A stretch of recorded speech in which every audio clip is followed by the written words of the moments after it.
Ken, that was pretty great. All right, there you go. With the network. We're recording and we're on Yes. YouTube. Go ahead.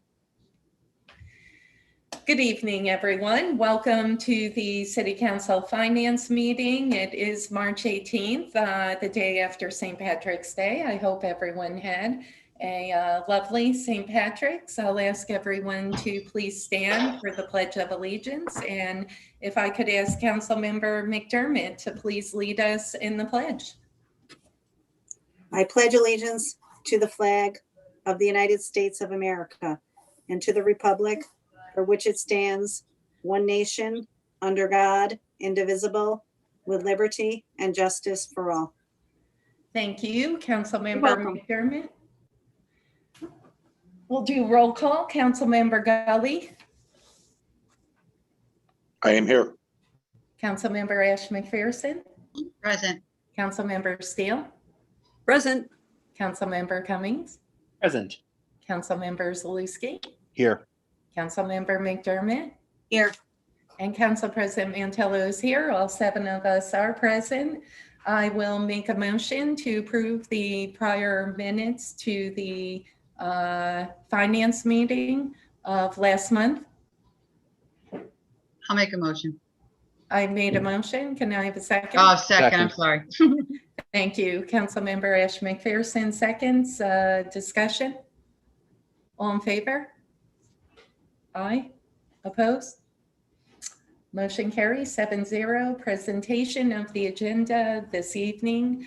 Our comptroller and the mayor and deputy mayor are going to give us an update on the federal stimulus, and then we're going to talk about next steps. As many folks know, last year, the city council, the mayor, and the administration, the comptroller, deputy mayor, we all worked together to freeze hiring of non-essential outside of public safety, public health. We also reduced expenditures in many of our departments. Obviously, with COVID-19, we saw the economic shutdown, the impact that it was going to have on our city budget. And obviously, personally and financially, we all know that the pandemic has taken a toll on everyone. But regarding the city budget, we did work together to take a number of very proactive measures to try to obviously alleviate some of the economic shutdown and the impact on our city budget. So once again, as I stated a couple of weeks ago, I commend everyone from our department heads to the city council and all of us working together, and most importantly, the residents.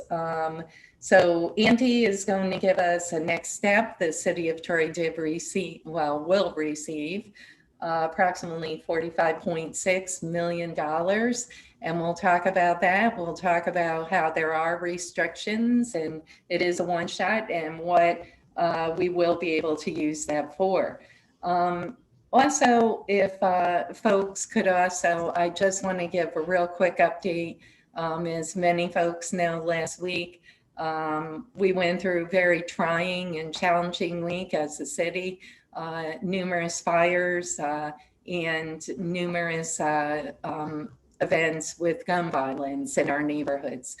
And as many folks know, a shooting occurred up on O'Neill Street, and just a horrible incident took place where some stray bullets went into one of our residents' home on O'Neill Street and struck the back of an innocent 12-year-old who had just completed his virtual learning and attends our Troy schools. And his name is MJ Rivera, and I had the pleasure of meeting MJ on Monday on FaceTime with MJ's mother, Jonah. Jonah stopped by a community fundraiser. I want to thank everyone out there who was a part of that fundraiser. I particularly want to thank Howard Gross from Ironworks Restaurant. I want to thank Eddie McAvoy from Collar City Painting. If you haven't seen, there's an incredible mural on the side of Ironworks, which is the old Barnes and old Carlucci's on Campbell Ave. The community, I want to thank everyone, anyone who donated, who stopped by this fundraiser. It literally was a phone call from Howard Gross. He called me, he said, I want to do this. I want to get more involved in the community. It's horrible that this is kind of the way I'm getting involved because he's a new business owner here in Troy. We just spurred into action, and businesses from Jimmy's Pizza to the Red Front, and I can't name everyone, Snowman's, Mike Coco over at Franklin. I mean, just so many folks just pitched in. It's amazing. Over 1,100 chicken dinners, the donations. I worked it for 3.5 hours, and people were just handing 20s, and one gentleman, $250 anonymously. It was unbelievable. All of the proceeds, we'll have the final tallies by Sunday or Monday, but we're approaching $20,000. It's unbelievable. Obviously, MJ's mom and dad, they're working on everything from accessibility. MJ, it looks like it's going to be paralyzed from the waist down, but hopefully we continue saying prayers, and we'll know more over the next week. His mom texted me this morning. We have businesses that are helping out. They're paving their driveway. It's just unbelievable. And I know we say Troy strong, we say that we're resilient, we say, the greatest part of Troy are our people. It truly showed last year with obviously the horrible tragedies that took place. And once again, it's showing just incredible, how incredible our people really are. So I just want to give an update. I do text with the mom every couple days and just let her know we're thinking about her. But saying that, I wanted to give the council and the folks out there an update, and we'll know more next week. And as soon as we have the tally, I'll let folks know also. But I want to thank all of you who participated or donated. Thank you very, very much. And I know that the Rivera family is truly, truly appreciative. So thank you. Moving along, we have a pretty good agenda ahead of us. But without further ado, Mara, do we have anyone signed up for the public forum? No, we do not.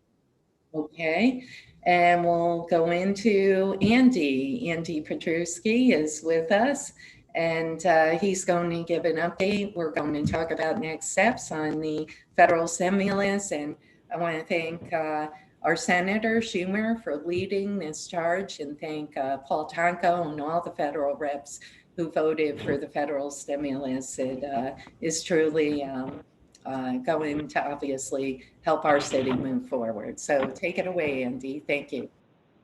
All right, good evening. I am having some computer issues, so the deputy mayor is going to share a PowerPoint that we put together to kind of go through everything, but I am here by phone.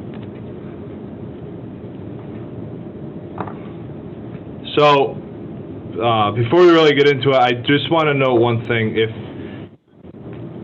If it's not in the PowerPoint, it's unknown at this time.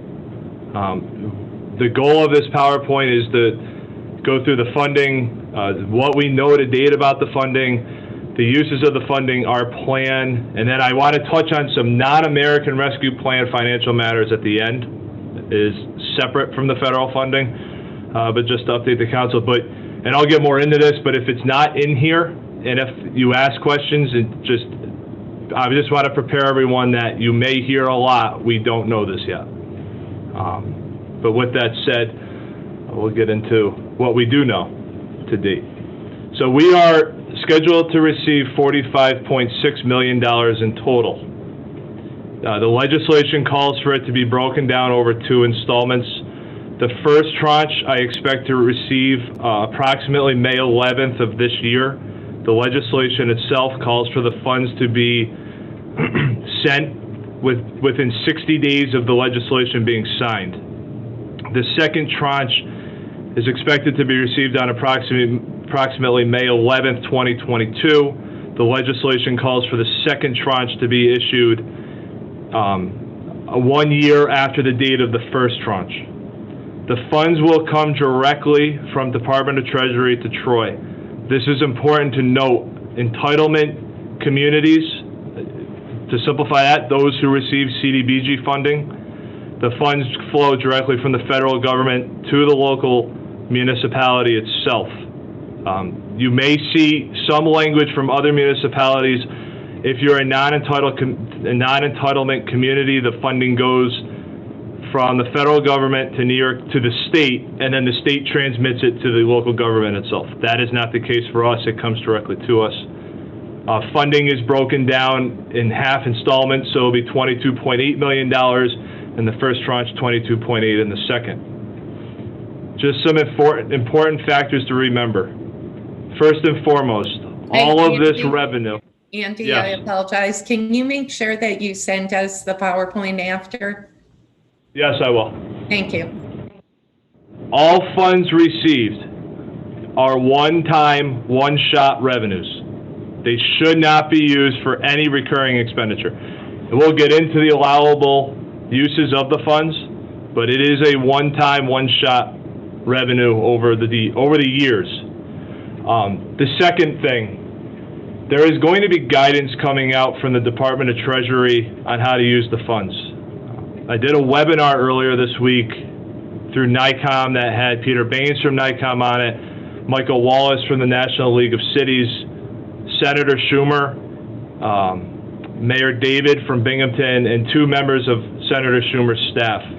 There was a consensus that the guidance is going to be released soon, but no one knows when it is going to come out. They're still working on it.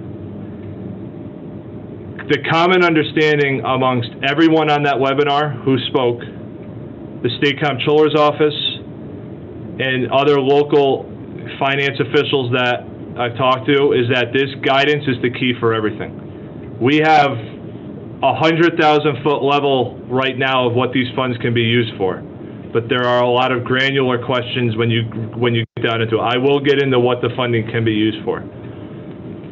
The plan as of now is for all the funding to originate within the general fund, and then we will transfer the monies out from the general fund to the applicable fund or funds where it needs to go to. That will be done through budget amendments, so I just want to prepare the council that there could be plenty of legislation coming about that. I say as of now because I'm waiting for guidance from the New York State Comptroller's Office regarding the accounting procedures. I have spoken with them about obviously pending what they say, but I ran my idea by them for now, and they did think that that was acceptable. But we will wait and see. So there are 2 pieces of guidance that are very important. The State Comptroller's one, obviously more so for myself and my office, but the Treasury guidance is going to be key on all of us. And there's a lot of, NICOM put out some really good information for local officials, but at the end of the day, like I said, even they acknowledge that Treasury is the key to all of this. The use of the funding could be modified. What I mean by that, and this will be a discussion throughout this presentation, now, allowable uses, and then an update on where we are to date. But there's a scenario where federal funds can be used to recoup lost revenues. As everyone knows, in the 2021 budget, we reduced state aid 10%. Federal funding, as we have said all along, if federal funds came in, we would make 2021 revenues, particularly state aid, whole. And we'll talk about the state budget at the end, but if state budget makes AIM whole itself, we could repurpose the funding that was intended to be used to recoup the lost 2021 state aid for another purpose within the bill. So what I'm trying to say is, if it's amended for our use, it doesn't mean it has to be concrete and definitively used for that item. There are reporting and auditing requirements under the bill. The auditing requirement is it will be included in the city's single audit of federal expenditures. That's already been made clear by Bonadio. The bill itself also calls for periodic reporting to the Treasury Department from the local governments with supporting documentation for what the money was used for. If Treasury determines that the funds were not used for an allowable purpose, the local government is responsible to pay the Treasury Department back the amount that was used, which is why that guidance from them is so important. Funds, it is explicitly written in the bill, the funds cannot be used for any type of pension costs. We cannot amend the 2021 budget and not defer the pension costs that are in there using federal funding. Federal funding. The funding will be distributed strategically. Funds are available to be used through December 31st, 2024. This is not going to be, and we'll get into the allowable uses and some of the reasons why it will wait. But it's not going to be, some of the items will not be quick, as we'll discuss. What is known versus unknown to date? As I previously mentioned, it is known that this funding is entirely one-shot revenues and should only be used for one-time expenditures. We know the general uses of the funds. We do not know the specific uses of the funds. We don't know how the Department of Treasury is sending the funds to the city. We know that they're coming from them. How they arrive here, we are unsure at this time. And we know the reporting requirements of the use of funds. As I previously mentioned, the reporting piece of this is very important. A lot of the onus will fall back onto my office, but the accounting records on this have to be and will be absolutely pristine to avoid any issues with Treasury. Andy? Yes. On that note, will we need to amend the budget to have our outside attorney do more work because of the additional auditing and reporting? No, their response outlined the funds. Okay. That's my understanding, and if Alan wants to have a conversation about raising the fees, that will have to be a conversation with the city. Okay, good. Thank you. I don't anticipate that simply because when it comes to the single audit, they pick a program. They pick the seawall for the 19 audit. They pick the seawall for the 18 audit. They're going to have to pick this for the 20 audit, the 21 audit, the 22 audit. I'm sorry, not 20s, 21 and 22's audit will definitely be this. Good. So what can the funds be used for? First, to respond to the public health emergency or negative economic impacts from it. It's outlined as assistance to businesses, homeowners, and nonprofits, aid to impacted industries. The bill specifically outlines industries such as tourism as an eligible industry. The second is premium pay to essential employees who worked in the office or on the streets during the pandemic. Guidance from NICOM is saying that essential employees are as defined by the Chief Executive Officer. And number three, recouping lost revenues. The base year for all comparisons to determine your lost revenues for the city will be the 2019 actual results. And now number two, accounting records for the 2020 fiscal year are now closed. This comes down to, yes. Oh, I'm sorry. Back to premium pay, is that reimbursement for the essential employees? What exactly does that mean? The bill outlines limits to what the essential employees could be paid. It's additional monies that can be paid out from the bill.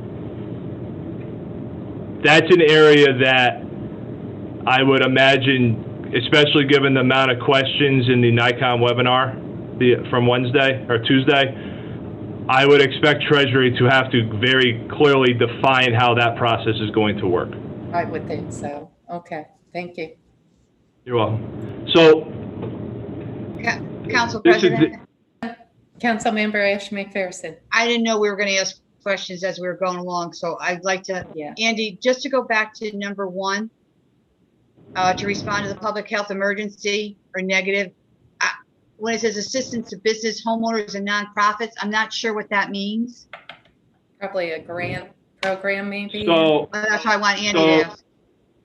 So that's a good question. And again, that's why this is what's known to date. This is the language that was in the bill. This is the language that has been in all the guidances, the NICOM guidance and what has been discussed so far. What that means and how it can be used, that's going to have to be flushed out in the Treasury Department's guidance.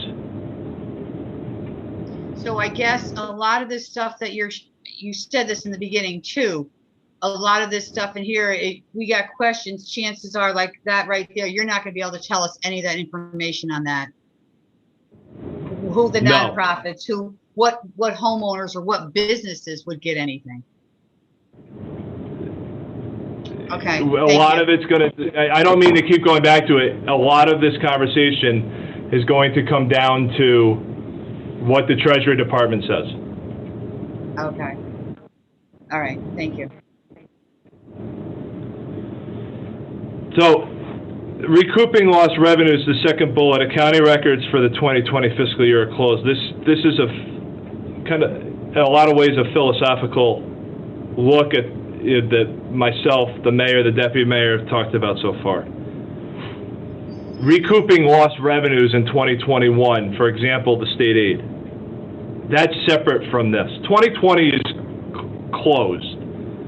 And if you look at, just for example, if the city lost just round numbers, if the city lost $1 million in parking revenue in 2020, comparing it to 2019, it would be beneficial to the city and just to recoup that money and put it in the city's unassigned fund balance. But 2020 is closed. It's just going to go into the 2021 budget. That at this point, we can't book any revenue back. That's from our independent auditors. So if I could just finish my thought, and then I'll take questions on this.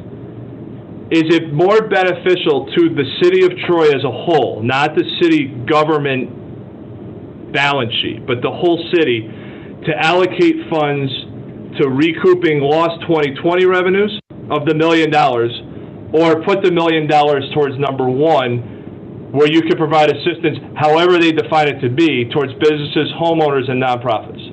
I would say it's much more beneficial to the residents of the city, the businesses of the city, in the near term and the long term, to put the money towards number 1. And it's beneficial to the city financial long term to get businesses back up and running than it is to just simply put the money in unassigned fund balance. So I say all that to say, number 3, I don't necessarily know how much we will be doing a look back on recouping lost revenues from 2020. 2020's ending surplus or deficit is going to be the surplus or deficit, even if we recoup lost revenues. And it's not meant to be a comment to take lightly, but it's balancing what's best for the city as a whole long term, as opposed to just putting the money in the city's accounting records. So number 3, I don't anticipate what I'm trying to say is recouping lost revenues from 2020 may not occur at a great extent. Andy? Yes. I totally agree with you. My question though, 2 fronts. What about the COVID-related 2020? And what about didn't we do some, was it RANs, I believe? So I'm going to talk about bans and RANs and okay. COVID expenditures themselves in the next slide. This is specific just to revenues themselves. Got it. Thank you. You're welcome. So, sorry, Andy, Yes. can you just Councilmember? say, I'm sorry, Council President, can you just say again, you're not looking, based on what you're seeing so far, is, and I'm going to use your example, the $1 million put into, say, lost revenue, say, of the parking tickets or parking meters, whatever you said. And instead of going back and putting that as a lost revenue, but if you did that, we would look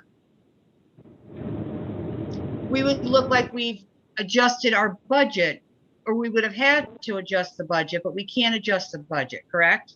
Am I saying that right?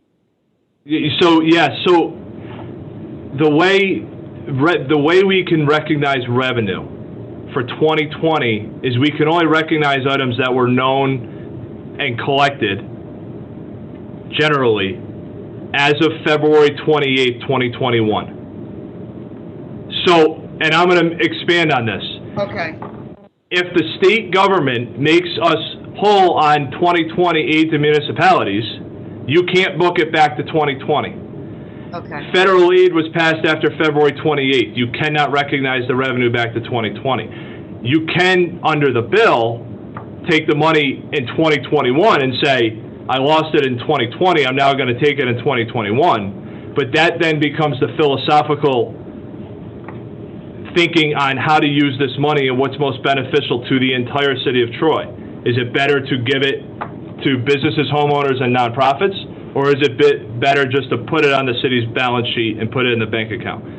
I would argue it's more beneficial to the residents of this and businesses of this city to put the money towards the first allowable use, making the funds available to those groups, as opposed to just taking the money and putting it in our bank account. It's better for everyone, and it's also better for the city long term. Okay, so then that money, say that's something that was agreed upon and whatnot, that money can be used to help our businesses that lost, or our homeowners that lost, or how about our renter or our landlords that lost back rent? Is that something that can be used towards, or no? Again, I don't mean to. I know.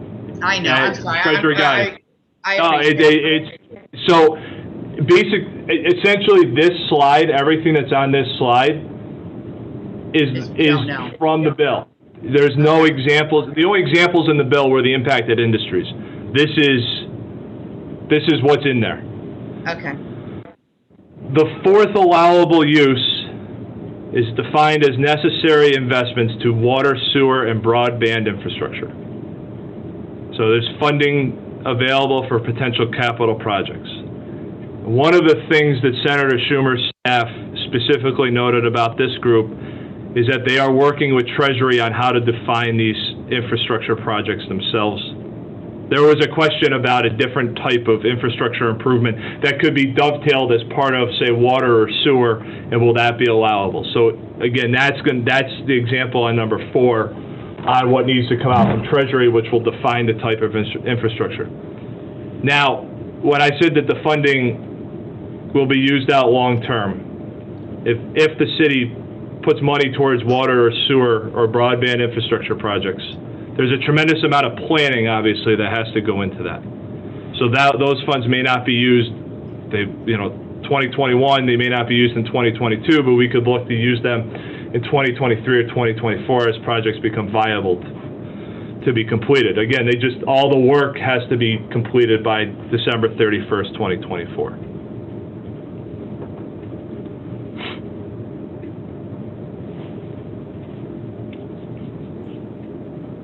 Are there any other questions? Any council members? Council President? Yes, Council Member Cummings. It looked like parks infrastructure is not included. Is that correct? Correct. Well, correct in the 100,000 foot level of what the funds can be used for. Does Treasury come out and say it's allowable under bucket 1 or bucket 4? That's to be seen. Sure, there could be certainly benefit to businesses and in terms of how we develop parks to promote. Okay.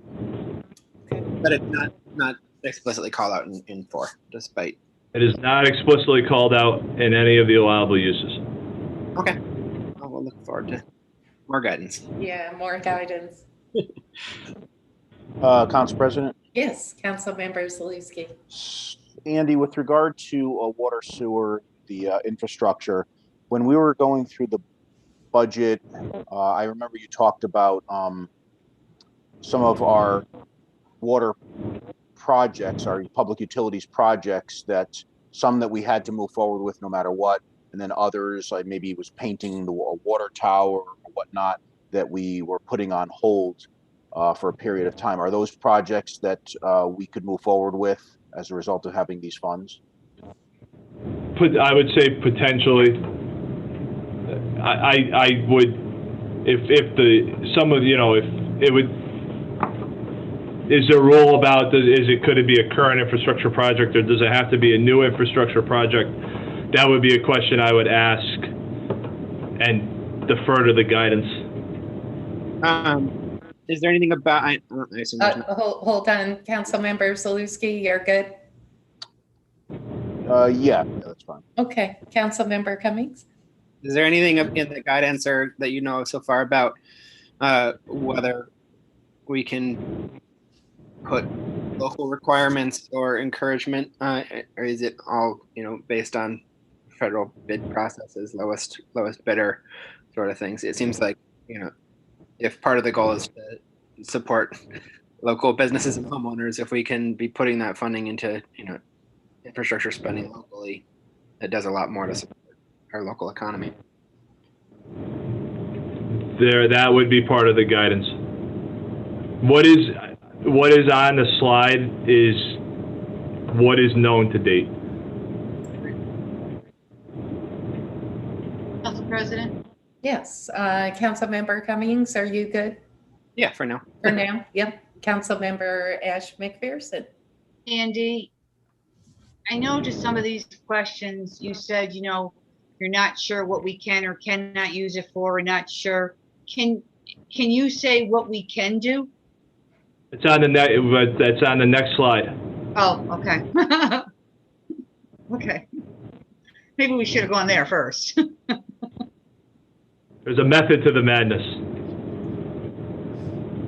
I'm sure. All right, so what is our current plan with the funding?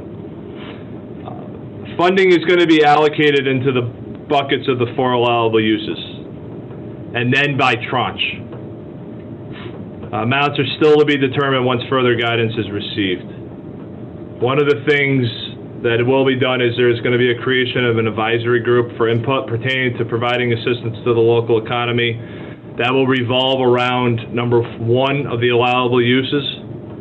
That advisory group will be made up of the mayor, the deputy mayor, the city comptroller, city council president, city council pro tem, and members of the business community. The first tranche of the 2021 funding these are just, I would say, some are rough ideas for now, depending on the guidance. Others are definitively. We will pay off the debt issued as part of the pandemic, all principal, all interest on the bond anticipation notes, and the interest on the revenue anticipation note. We still have not had to use the revenue anticipation note. So we will, as of today, pay off the $3.3 million right out of the bank account that it was in. There'll be legislation brought forward to amend the 2021 budget to remove the appropriated unassigned fund balance for the 10% reduction in AIM, along with the appropriated insurance reserve and the appropriated unemployment reserve. We will make the 2021 budget whole. So the first 2 are definitive. A rough idea, depending on what the guidance says, premium pay to essential employees, funding for local businesses, are tentative and rough cut ideas, again, depending on the guidance. Known is a recouping of expenses paid for as a result of the pandemic. That includes items purchased in 2020 and items we have continued to have to buy PPE. We've bought, just for example, we've bought close to 30 to 40 The air filtration units that are small at individuals' desks or in departments, we will get that reimbursed. And then another rough idea is technology upgrades to better respond to public health emergencies, depending on what the guidance says, if that's allowable. So that is the current plan for the funding. Are there any questions? Council President? Yep, Councilmember Ash McPherson. Can you just give me an idea of the premium pay to employees? I don't understand that. That's the allowable use I talked about on the previous slide, that the bill allows for up to certain thresholds to essential employees who were working in the office or on the streets, for example, throughout the pandemic. That's rough cut because we need to see what the guidance says and consult with council as to that. Because there's going to be New York State laws that impact that funding as well. I guess so you, instead of premium pay, it's a hazard pay? It's defined in the legislation as premium pay. The whole PowerPoint pulled language verbatim from the bill passed by the federal government. I didn't want to put my words on what they passed. They called it premium pay, so we are calling it premium pay. But as I said before, especially based off of the questions that were given the other day to NICOM, the Treasury Department's guidance, I would imagine, will have to really clarify this section. In New York State, we're going to have to consult with Goldberg Segala, and Rick Morrissey will most certainly be involved in this because every state has different labor law implications to check on how that process works pursuant to New York State labor law. I guess, yeah, I'm still a bit confused on it because when you're saying, and again, it's all news, you're saying that for essential employees, but my understanding is everybody was getting paid during the pandemic. Nobody was not getting paid. It's not So, I shouldn't say mine. The interpretation given on the webinar that I was on this week is that it is for employees who essentially were not working from home, who were in the office around people or working on the streets and around people. That's what it's intended for. It's not intended for people who were laid off or furloughed. It's intended for people who were in the public, is what it's intended for. Okay. Yeah, we're going to need some more clarification on that. I mean, at least I am, because just to clarify a lot of it. Most certainly agree, and that's why the Treasury guidance will be key on that. Okay, thank you. Definitely, we need more clarity.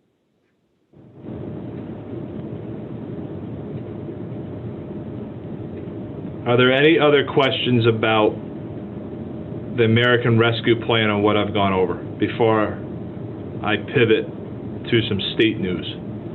Andy, can I just jump in real quick?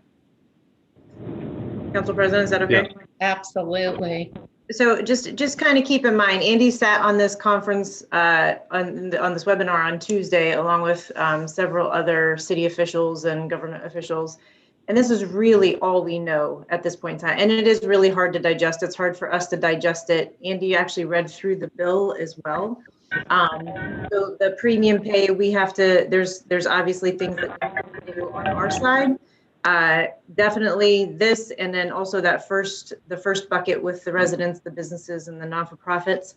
Way more guidance has to be done through the Treasury, because we all know that there's going to be, outside influence. We've already seen vendors who are emailing, saying, "Oh, use this for your money." You know what I mean? Like those kinds of things. So we'll just have to sift through all the guidelines and all the stuff that comes out, and then we'll continuously update you. We'll work through that advisory group as well. As we discover more information. But Andy stayed on it. He's probably done more around this past week, just so you guys know, okay? He's not being evasive. Oh, no. I think there's bound to be a level of frustration with this, and it's gonna, not that it's impatience, but there needs to be, I don't want to keep going back to it, the guidance is the key, and there's a very real possibility that the funding's going to come in before the guidance is issued, and the city needs to, and every local government as a whole, I mean specifically for us, we need to make sure that that money is being used for the right purpose. Otherwise, we're just going to be paying it back to the Treasury Department. And and the Treasury Department has a backstop on allowable uses by having this money have to be audited. Every single independent audit of a local government who receives over $500,000 in this bill. And there's local towns who got over $1 million. But every single local government over $500,000 will have a single audit of federal expenditures. And I'd be willing to bet this is the program that's picked 90 to 95% at a minimum that will be audited. And when they do those single audits, they go through every single expenditure. For when they audited the seawall last year, they pulled every single payment voucher, all of the records to verify them. So the reporting on this is the reporting and auditing on this is very serious, and that's why and that's why I keep going back to what do they say that money can be used for, and that's what the money will be used for. And I'm sure there will be a level of interpretation that's needed, but that's the key to the whole thing. Yep, a lot of unanswered questions. Well, hopefully, like you said, the guidance comes sooner rather than later. You know? That's the hope. Council President? Yes, Councilmember Cummings. Andy, do you have an estimate of how much the first two bullets in that first tranche add up to? Around 5 million, I would surmise at this point. Cumulatively between the two? Yes. Okay. Thank you. And Andy, you know, I did go through the bill a little. I was trying to find a definition for, you know, the premium pay, but it also talks about maybe, in addition to the premium pay, providing grants to eligible employers that have eligible workers who perform essential work. So would that also be the city, or are they alluding more to the outside? I had the same question myself in that section. Yeah. Okay. It's a very summarized bill, as you probably noticed. Not a lot of definitions. That's what's kind of blown me away, but.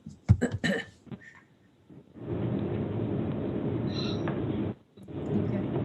Any questions from other council members? Council President? Yes, Councilmember Cummings. I'll just say, you know, philosophically, as you start the discussions here, certainly obviously want to be involved in an ongoing basis as much as possible. I'll work through the Council President Pro Tem. Yeah, broadly, I think the goal should be spending that will have a high velocity in our economy and be respent and start flowing around in the local economy as much as possible. So as much as, you know, big infrastructure projects are a priority for me as well, in terms of recovery, to the extent that can be spent with local companies, with local contractors, and in local businesses that are likely to then, you know, support each other.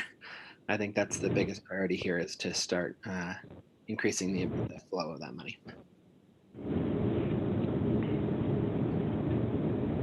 Good.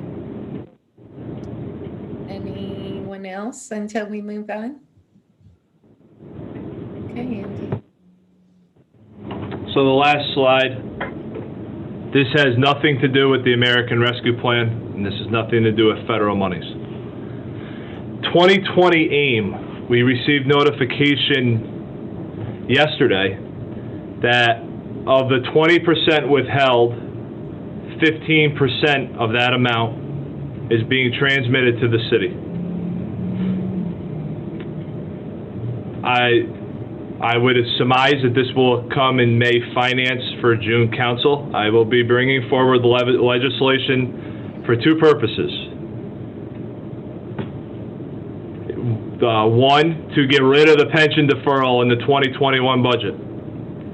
The second, to pay off and down outstanding prior deferrals at an amount to be determined. The 2020 AIM, as I talked about earlier, is a one-time revenue.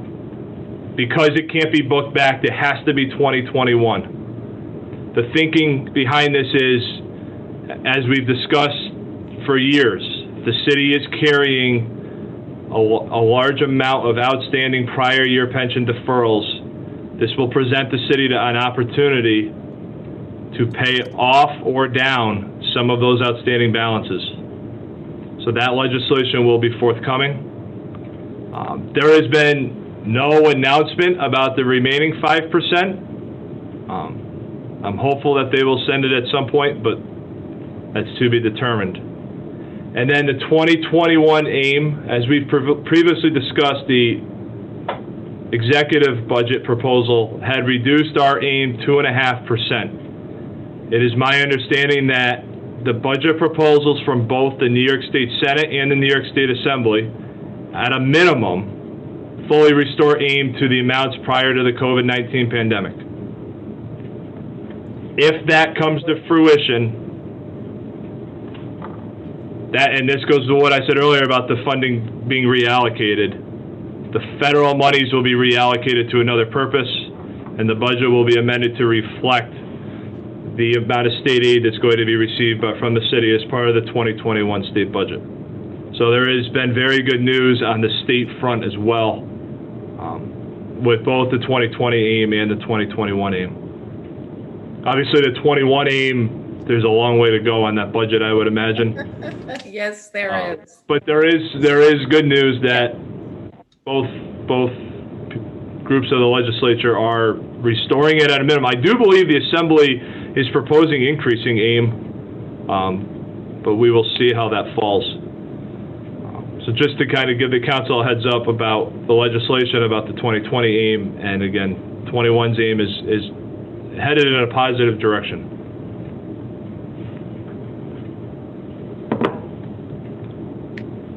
Are there any more questions?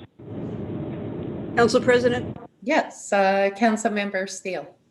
I don't have a question. I just want to say thank you to everyone for putting this presentation together. I know a lot we don't know yet, but I think we all are very, very grateful that this money has come through finally, that Congress acted positively, and that there's some hope for us going forward with this. And I, again, thank Andy and all for, answering to the best of your ability at this moment in time, what we have as options. And we look forward to your updates. Thank you. Thanks, Councilmember Steele.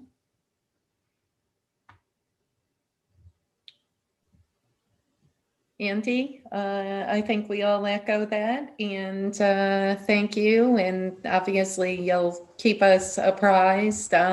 The advisory committee, Mayor, when do you foresee that kind of kicking into gear? I don't know that we need necessarily to wait for additional guidance on that just yet, because there are concepts to be discussed. So I don't think we need to wait that long. It's just a matter of fitting it into the schedule. So I'd just as soon get started on that as quick as we can. But I know there's a lot of other competing interests right now, including the completion of the AUD in a timely fashion. So we'll move it along as best we can. Sounds good. And I know Councilmember Zaluski will probably potentially echo my feelings, but for any council member, if you have ideas, anything, and will, obviously, I will keep you apprised of everything going on. So let us know as we move forward. Cool. Council President. Yes, Councilmember Ash McPherson. When this came out, a lot of our constituents are looking for answers as to what we're going to do with this, how this is going to impact them, how it's going to impact our city, our taxes and everything. And it's still, by listening to what Andy has given us tonight, there's still a lot more questions we don't have answers to. And yeah, like the mayor said, it's something I think that we should start looking at. And any of the questions, and like I said, I think we really all need to be a part of hearing everything on this, because this is going to affect each and every one of us and our districts and so forth. So thank you, Andy, for giving us what you could give us tonight. And I look forward to emailing you with a lot more questions. Yeah, hopefully we'll get that guidance. And yeah, I mean, you're absolutely right, Councilmember Ash McPherson. You know, the good news, I think tonight, we did hear some things that it can't be used for. And there's already kind of, you know, at least short term in terms of the bonding, the COVID related expenses and some things like that, like the no-brainers that we know we can use the funds for. You know, but obviously we need some, you know, clarity on some issues, but yeah, we'll move forward. It's great news for the people of Troy. And our job as the council is to be those checks and balances and make sure that we're all working together and ensuring that the monies are spent wisely. Yep. All right. Andy, any final thoughts? Deputy Mayor, Mayor? Yes, I just want to add, in all big pieces of legislation like this, there will be evolving interpretations. So you can count on us to advocate both individually and through our networks for interpretations or modifications that may benefit the city of Troy. So that's why it's important to have dialogue so that we have the relevant information to advocate as the opportunity arises. I love the term evolving interpretation. Very good choice of words. Okay, any further discussion on this issue? Andy, wonderful work with the PowerPoint, and I know that your nose continues to be buried in the bill, looking for anything that might have been overlooked. So thank you. Okay. Thank you. Thank you, sir. All right, we're going to move right into the council meeting, the agenda that's in front of us. We have some good items on the agenda, no local laws. Mara, you're all set, right? Yes, thank you. Thanks. Ordinance 16, ordinance authorizing settlement of claim to wit State Farm Insurance Company, ASO, Christina L. Florada, plaintiff versus the City of Troy Police Department, and Jane Doe, Council President Mantello, at the request of the administration. Do I have a motion? I'll make a motion. Motion, Councilmember Zaluski. Do I have a second? Second. Second, Councilmember Ash McPherson. Discussion. Andy or Monica, the memo was pretty clear cut. Did council members have any questions? And I know Rick's with us. Thank you, Rick. Did you want to just quickly sum this up? Well, I said pretty much everything in the memo. It really is it's a decent settlement considering the nature of the accident. I think we should do it. Absolutely. Yep. Okay, further discussion. All in favor? Aye. Aye. Aye. Opposed? All right, ordinance 16 carries 7-0. Ordinance 17, ordinance authorizing the city of Troy to accept grant funding from the Department of Homeland Security for firefighting equipment and amending the 2021 general fund budget to appropriate funding from said grant. Council President Mantello, at the request of the administration, do I have a motion? Make a motion? Motion, Councilmember Zaluski. Do I have a second? Second. Second, Councilmember Ash McPherson. I did see our chief with us. Chief, want to fill us in on what the exact equipment is? And nice job. Thank you. It's a joint effort by everybody over here applying for these grants. Everybody realizes that funding is tough.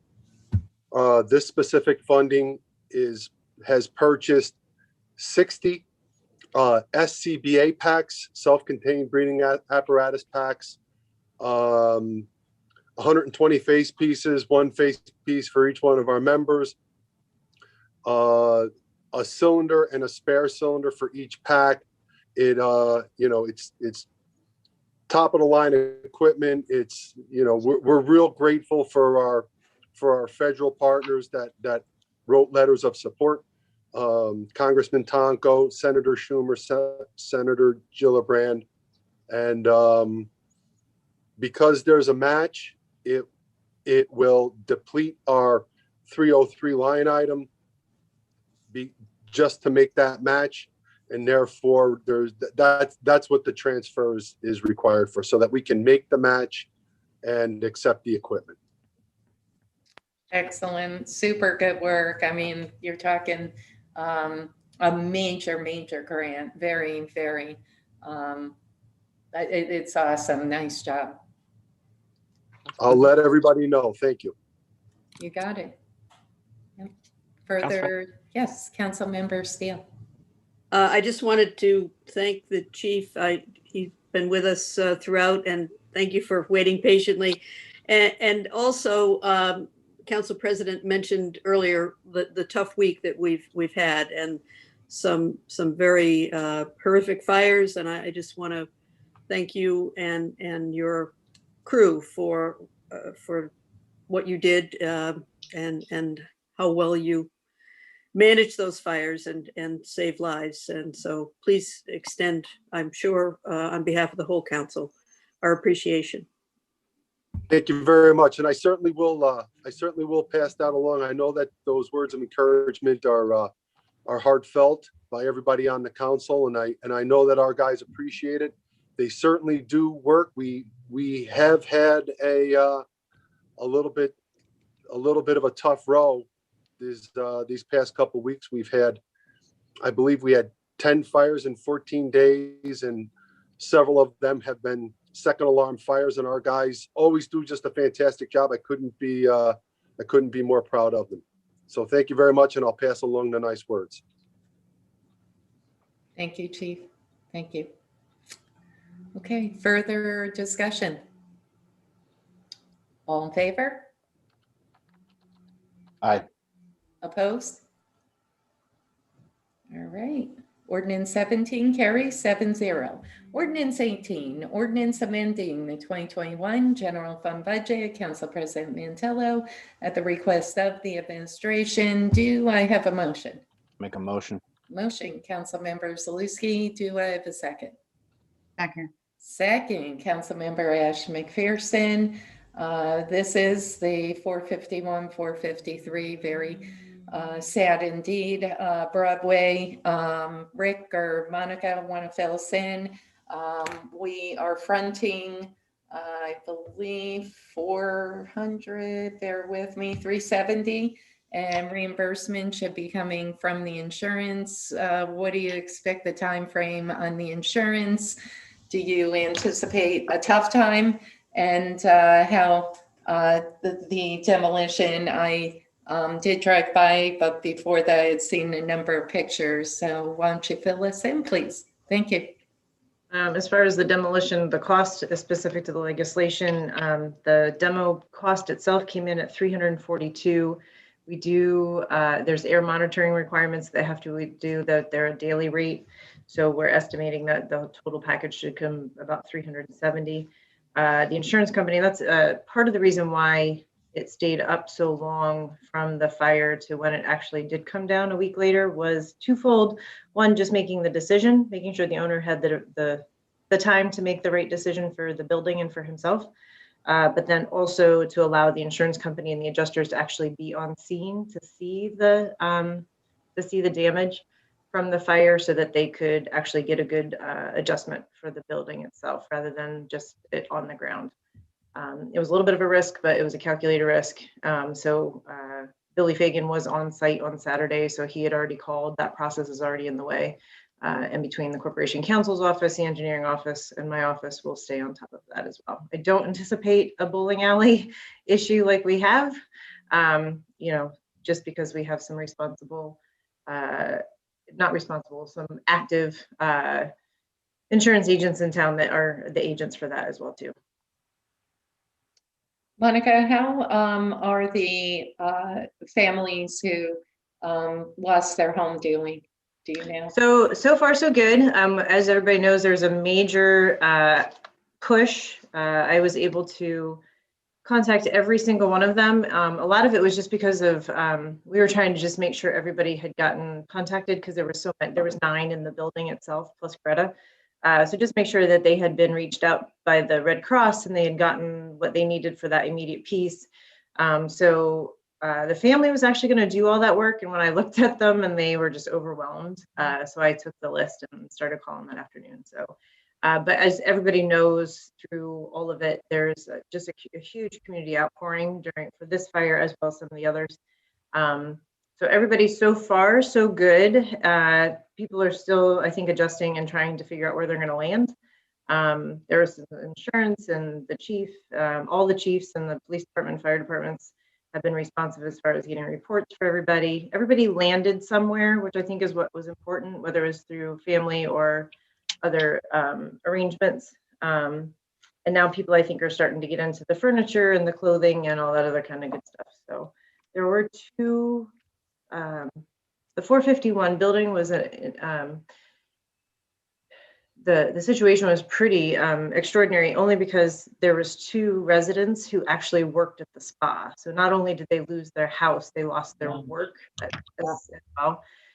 So that was a little bit, and the one individual who actually did that, she was actually worried about somebody else in the building because they hadn't heard from her. So it was a magical moment for the city. I think it was pretty amazing how people came together. Even people who tend to be at arms sometimes, everybody came together.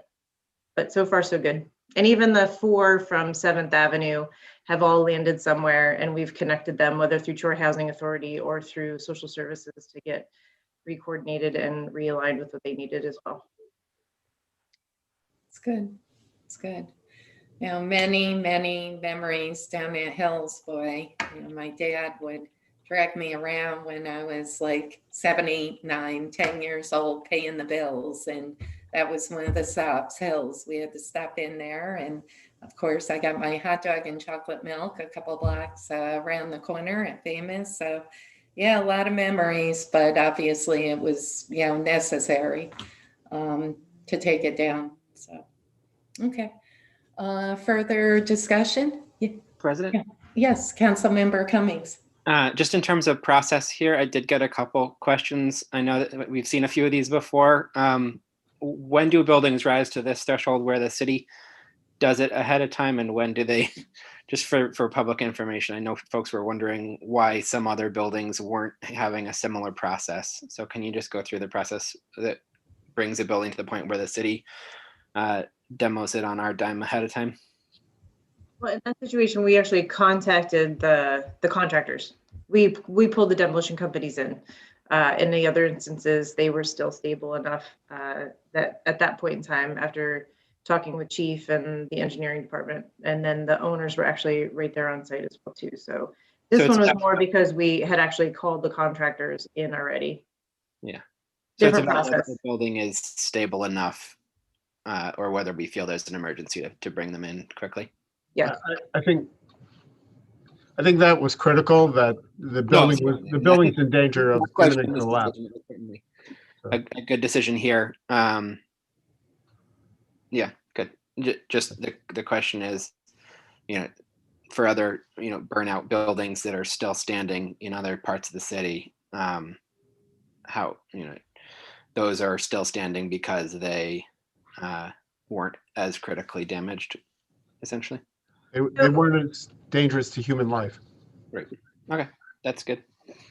So I think there's some of the ones, or you're talking about maybe older, previous, like a long time ago fire, buildings that have been burnt.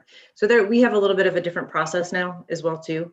And Chief McMahon has been great in working with the engineering department about making sure that we have incident command, and the process of that and what that demolition actually looks like. And to Chief's credit, he said to both me and to Aaron and said, if you need me to stay here, I will stay here until we get, what you need. And then, but I think the biggest thing is once we roll off, we're no longer in control of the scene. And that's always something that Chief McMahon, as well as us, always make sure we relay to the property owner, because once we're out, it's not us anymore. So. Okay, that's very helpful. Thank you. And thanks for all your hard work, Chief, and everyone on this issue. Good questions, Councilmember Cummings. Councilmember Steele? Yeah, I just want to kind of pick up on some of Monica's remarks. The city, the folks of the city came together tremendously, but I think it also points to a larger issue, that some buildings, some fires, some stories draw more attention than others. And so we really ought to look at some way that we can approach this more equitably, perhaps. And I don't know what that looks like, but I think everyone deserves to be treated, if they're fairly and humanely, if they're undergoing a tragedy like this. And sometimes they fall through the cracks. And so let's use these moments as teaching moments and figure out a way to pull out of it in a better way. And I think we're doing a lot of that, but it's kind of informal, and maybe there's a way we can somehow pull it together. Council President. Yes, I'm sorry, Monica. That's okay. Councilmember Steele, I will certainly invite you to my new ad hoc group that I'm doing. So actually, when I sat and talked about all, because we saw the overwhelming response from Broadway, 7th Avenue, literally 2 days later, I'm running up there, and then we had Oakwood, and then we had all these other things, and I felt the same way. Different neighborhoods, different types of buildings, different situations. So one of the things that I did do, and I will be really honest with you, somebody called me out on social media, and it struck home. And I will always be the one to admit when something strikes home. And one of the things that I did make sure that we remember is that we do fund homelessness prevention and emergency shelter. And we do that through our CDBG funding. So what I did was I reached out to all of the partners that we send finances to through that program, and reached out to them and asked them, what do we do in Troy in these situations? What do those organizations bring to our residents in those times of need, outside of the Red Cross that we already had worked with, and outside of Peter Gannon at United Way, who I'd reached out as well. So I heard from 3, and I've posted those. I think, Sue, you've seen them on a thing. So I've posted those so that people know those in that group. But the other thing I did was I reached out to the Troy City School District, Sydney's teacher. She's in media arts.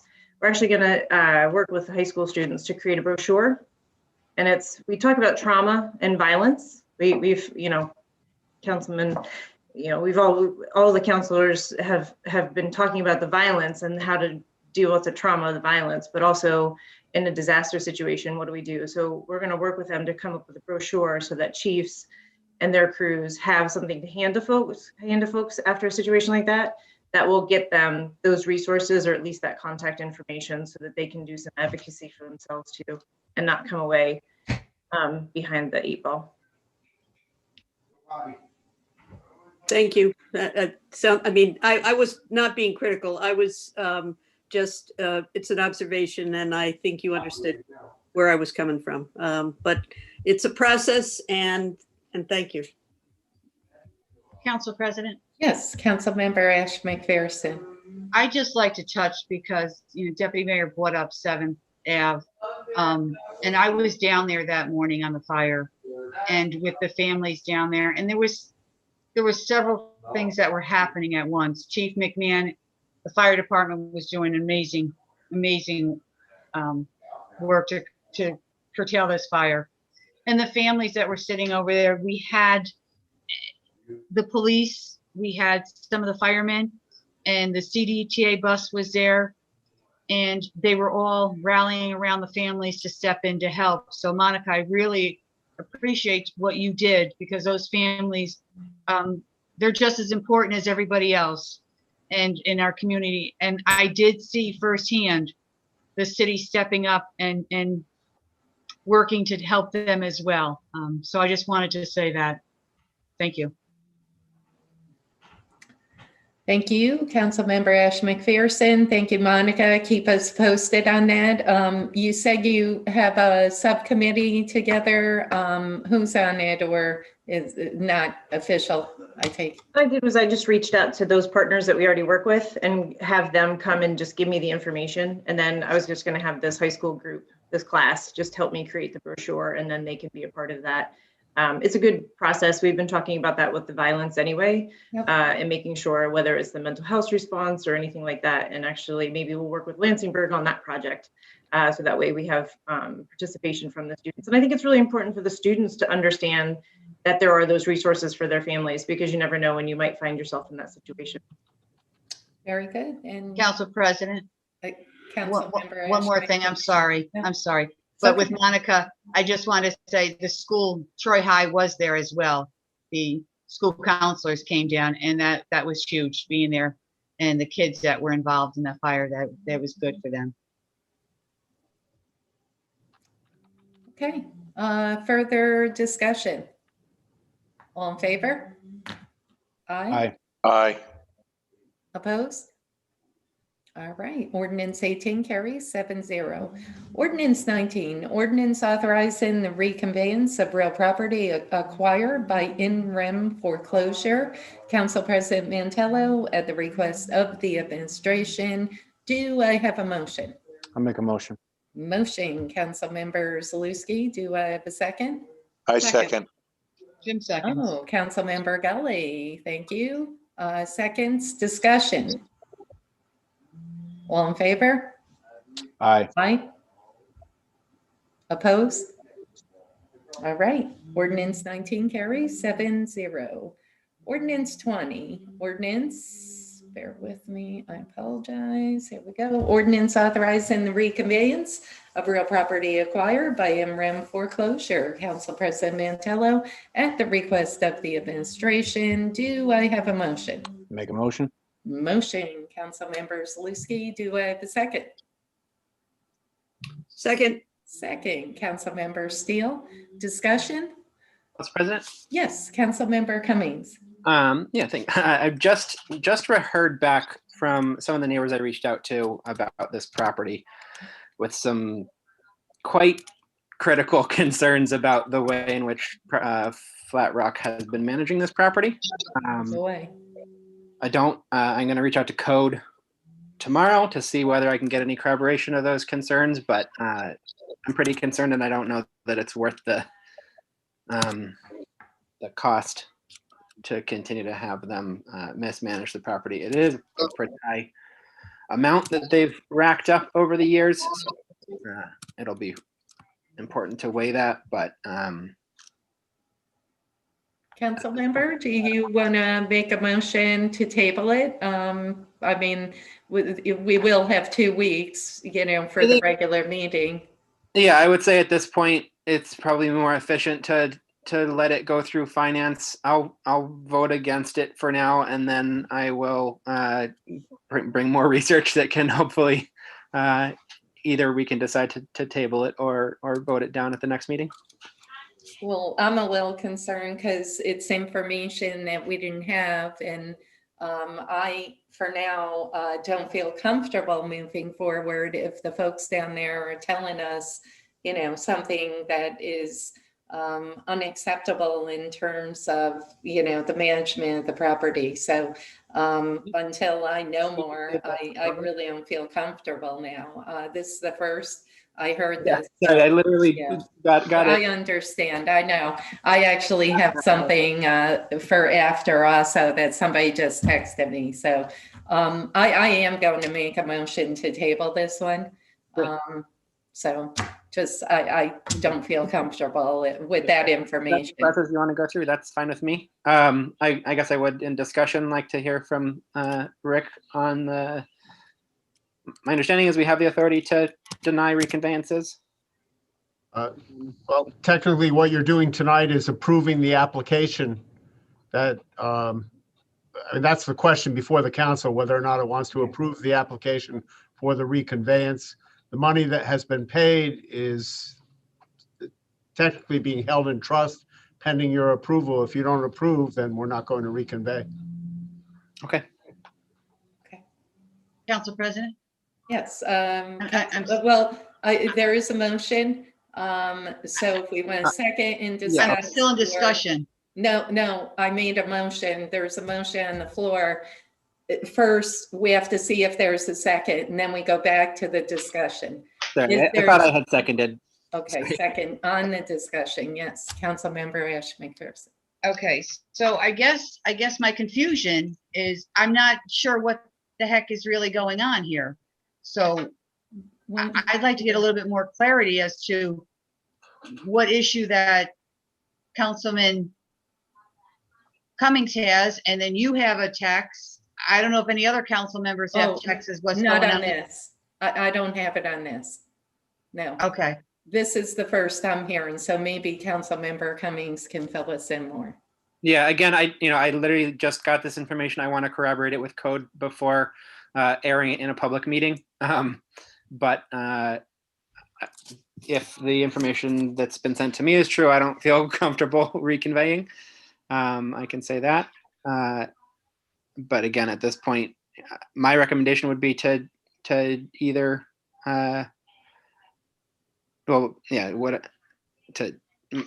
recommendation would be to let it go to the regular, and we'll get more information by then. But I'm happy to support a motion to table if that's the preference of the council.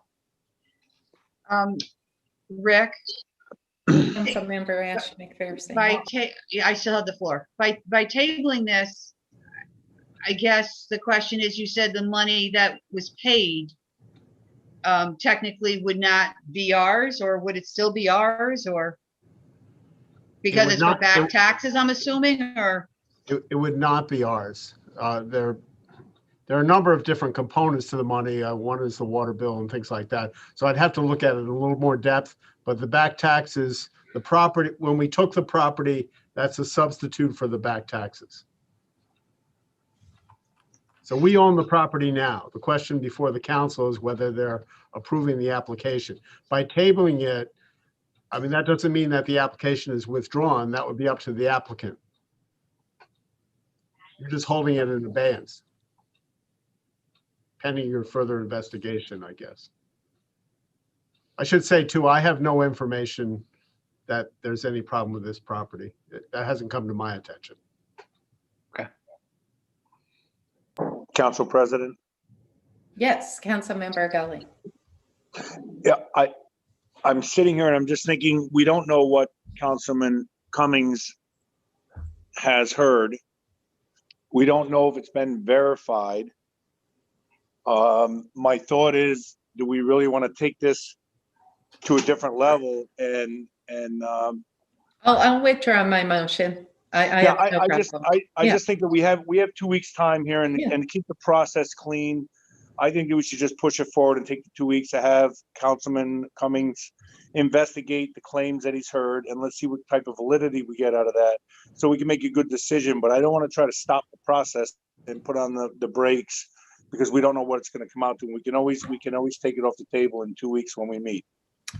I have no problem withdrawing. I'll withdraw my motion. So back to the discussion on ordinance 20. Councilmember Gully, you still have the floor. I apologize. Anything else? No, that's good. Okay. Thank you. No problem. Further discussion? All in favor? Aye. Opposed? No. All right. Ordinance 25-2 carries. Ordinance 21.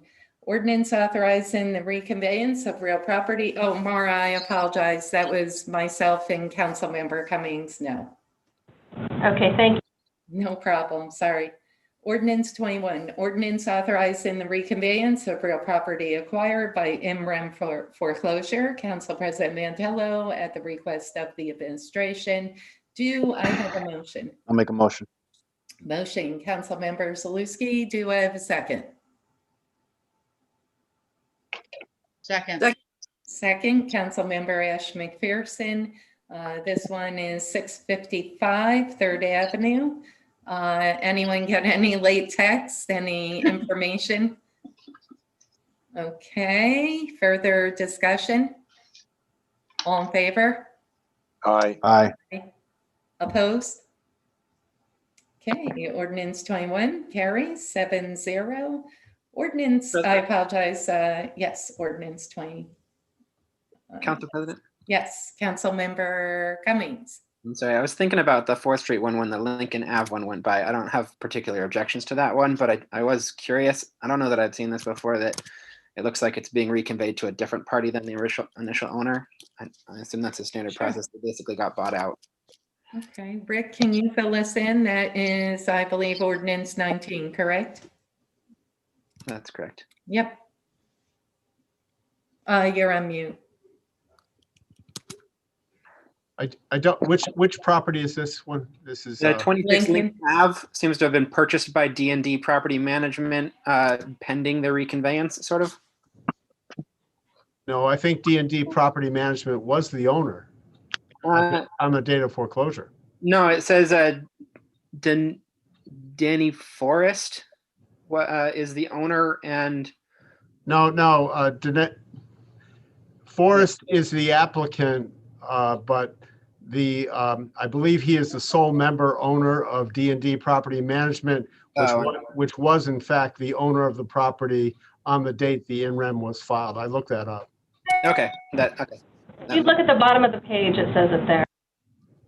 I understand it now. Yeah, the property records that I have that are, I guess, a little out of date had him as the owner. But yeah, no, that makes sense. Okay, thank you. Perfect. We did pass ordinance 21. We took a step back to 19. We're going to go resolutions. Resolution 20, resolution approving the city clerk's appointment of Sharon Wells as assistant to the city clerk and setting the annual salary of the assistant to the city clerk. Councilmember Zaluski, do I have a motion? Motion. So move.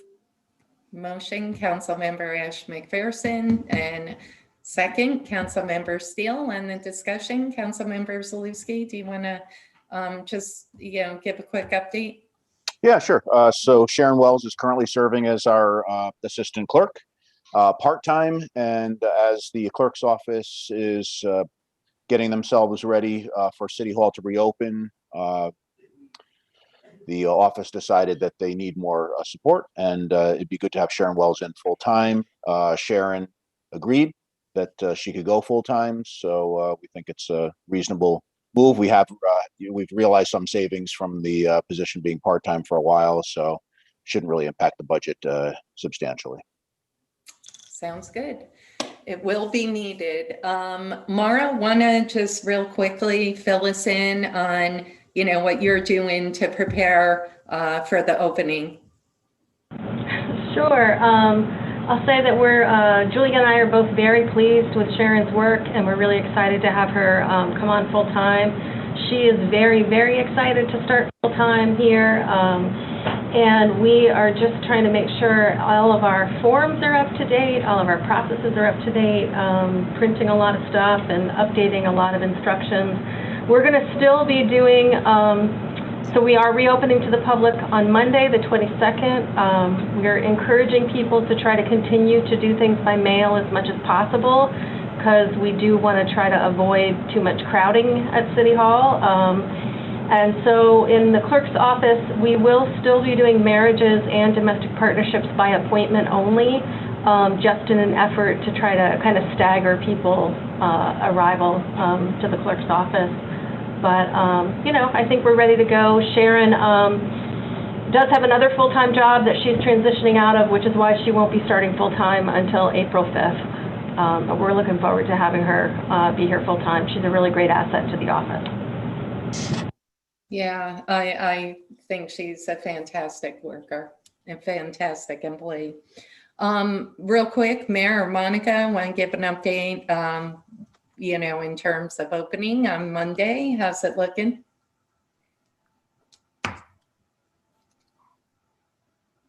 Hello? Mayor, you want to do it? We're opening Monday. Anything you want to tell folks, or you feel it's all good? I think we're in good shape. We'd still encourage people to do whatever transactions they can via phone or email. We're not out of the woods yet. Please wear face masks. Don't linger in City Hall. Keep distance from people. All the usual precautions that we've been living with for the past year are still important, despite the fact that a lot of people are getting vaccinated. So it will be good to open again. I know it's been nice and quiet and getting a lot of work done, but it is time to open the doors again. I don't know if the deputy has anything to add to that. There will be a sign-in sheet when visitors come into City Hall, and only the north set of doors will be open, so everybody will funnel through that direction. This other side will be for employee access only. We encourage a lot of people just to check on the websites or call the departments. A lot of them have seen the benefit of appointments and being able to thoroughly take care of people who come to City Hall, whether it's permits or engineering or planning or something like that, to be able to actually just have full conversations with people rather than, flying through the office and trying to handle it.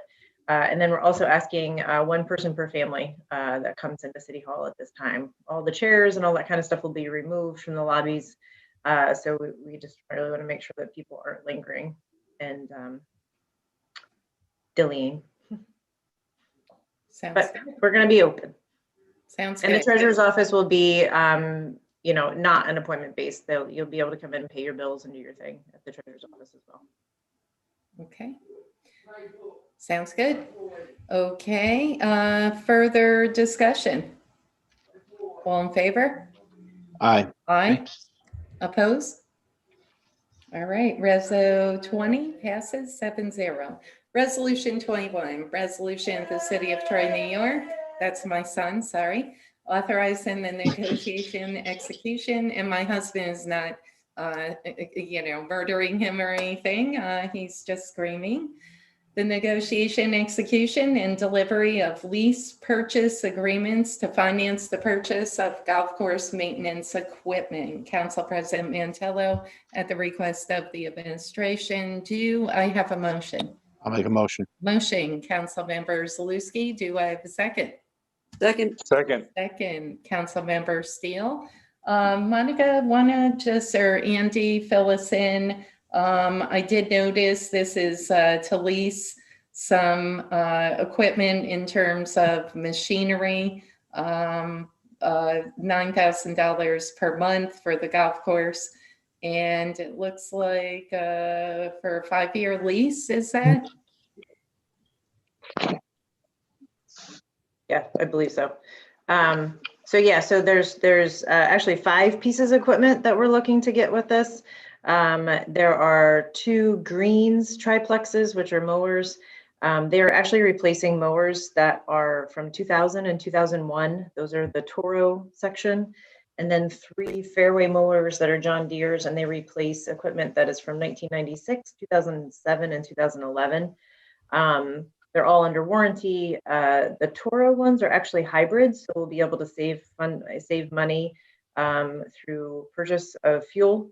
One is diesel and one is gas. And also because of that, one of the challenges they have with a lot of that equipment is the hydraulic leaks that they experience in the older equipment. So this will actually have 90% less hydraulic leaks. So that means they're a lot more maintenance friendly.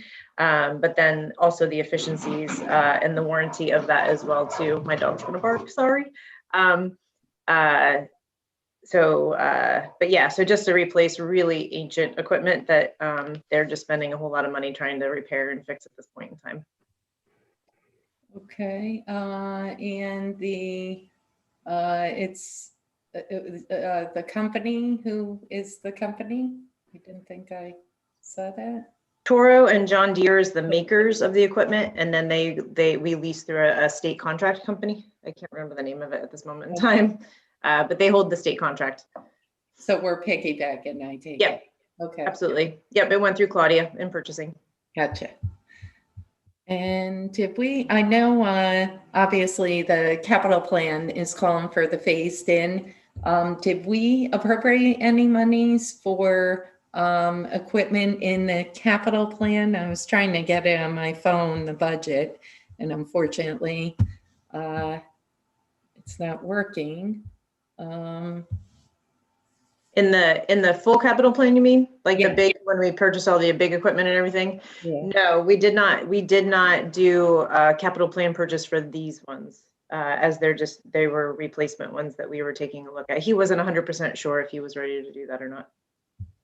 Okay. Further discussion? I just want to know what the payment terms. It's $9,000 estimated to be a month. It is 6 months on, 6 months off, and the payments will mirror to the golf course season. They mirror the cash flow of when monies are coming in from the golf course to pay the equipment. That is similar to the prior lease purchase agreements that have been entered into with the golf course. So that's how the payments work, assuming this passes. Council President. Yes, Councilmember Gully. Andy, just for clarity, what you're saying is that the 6 months payments on and 6 months payments off and the 5-year term, does that denote 60 payments or 30 payments over the 5 years? 30 payments. Okay, thank you, because I think everybody would like that clarity. Yeah, thank you. That's a great deal. Do we have Councilmember Steele?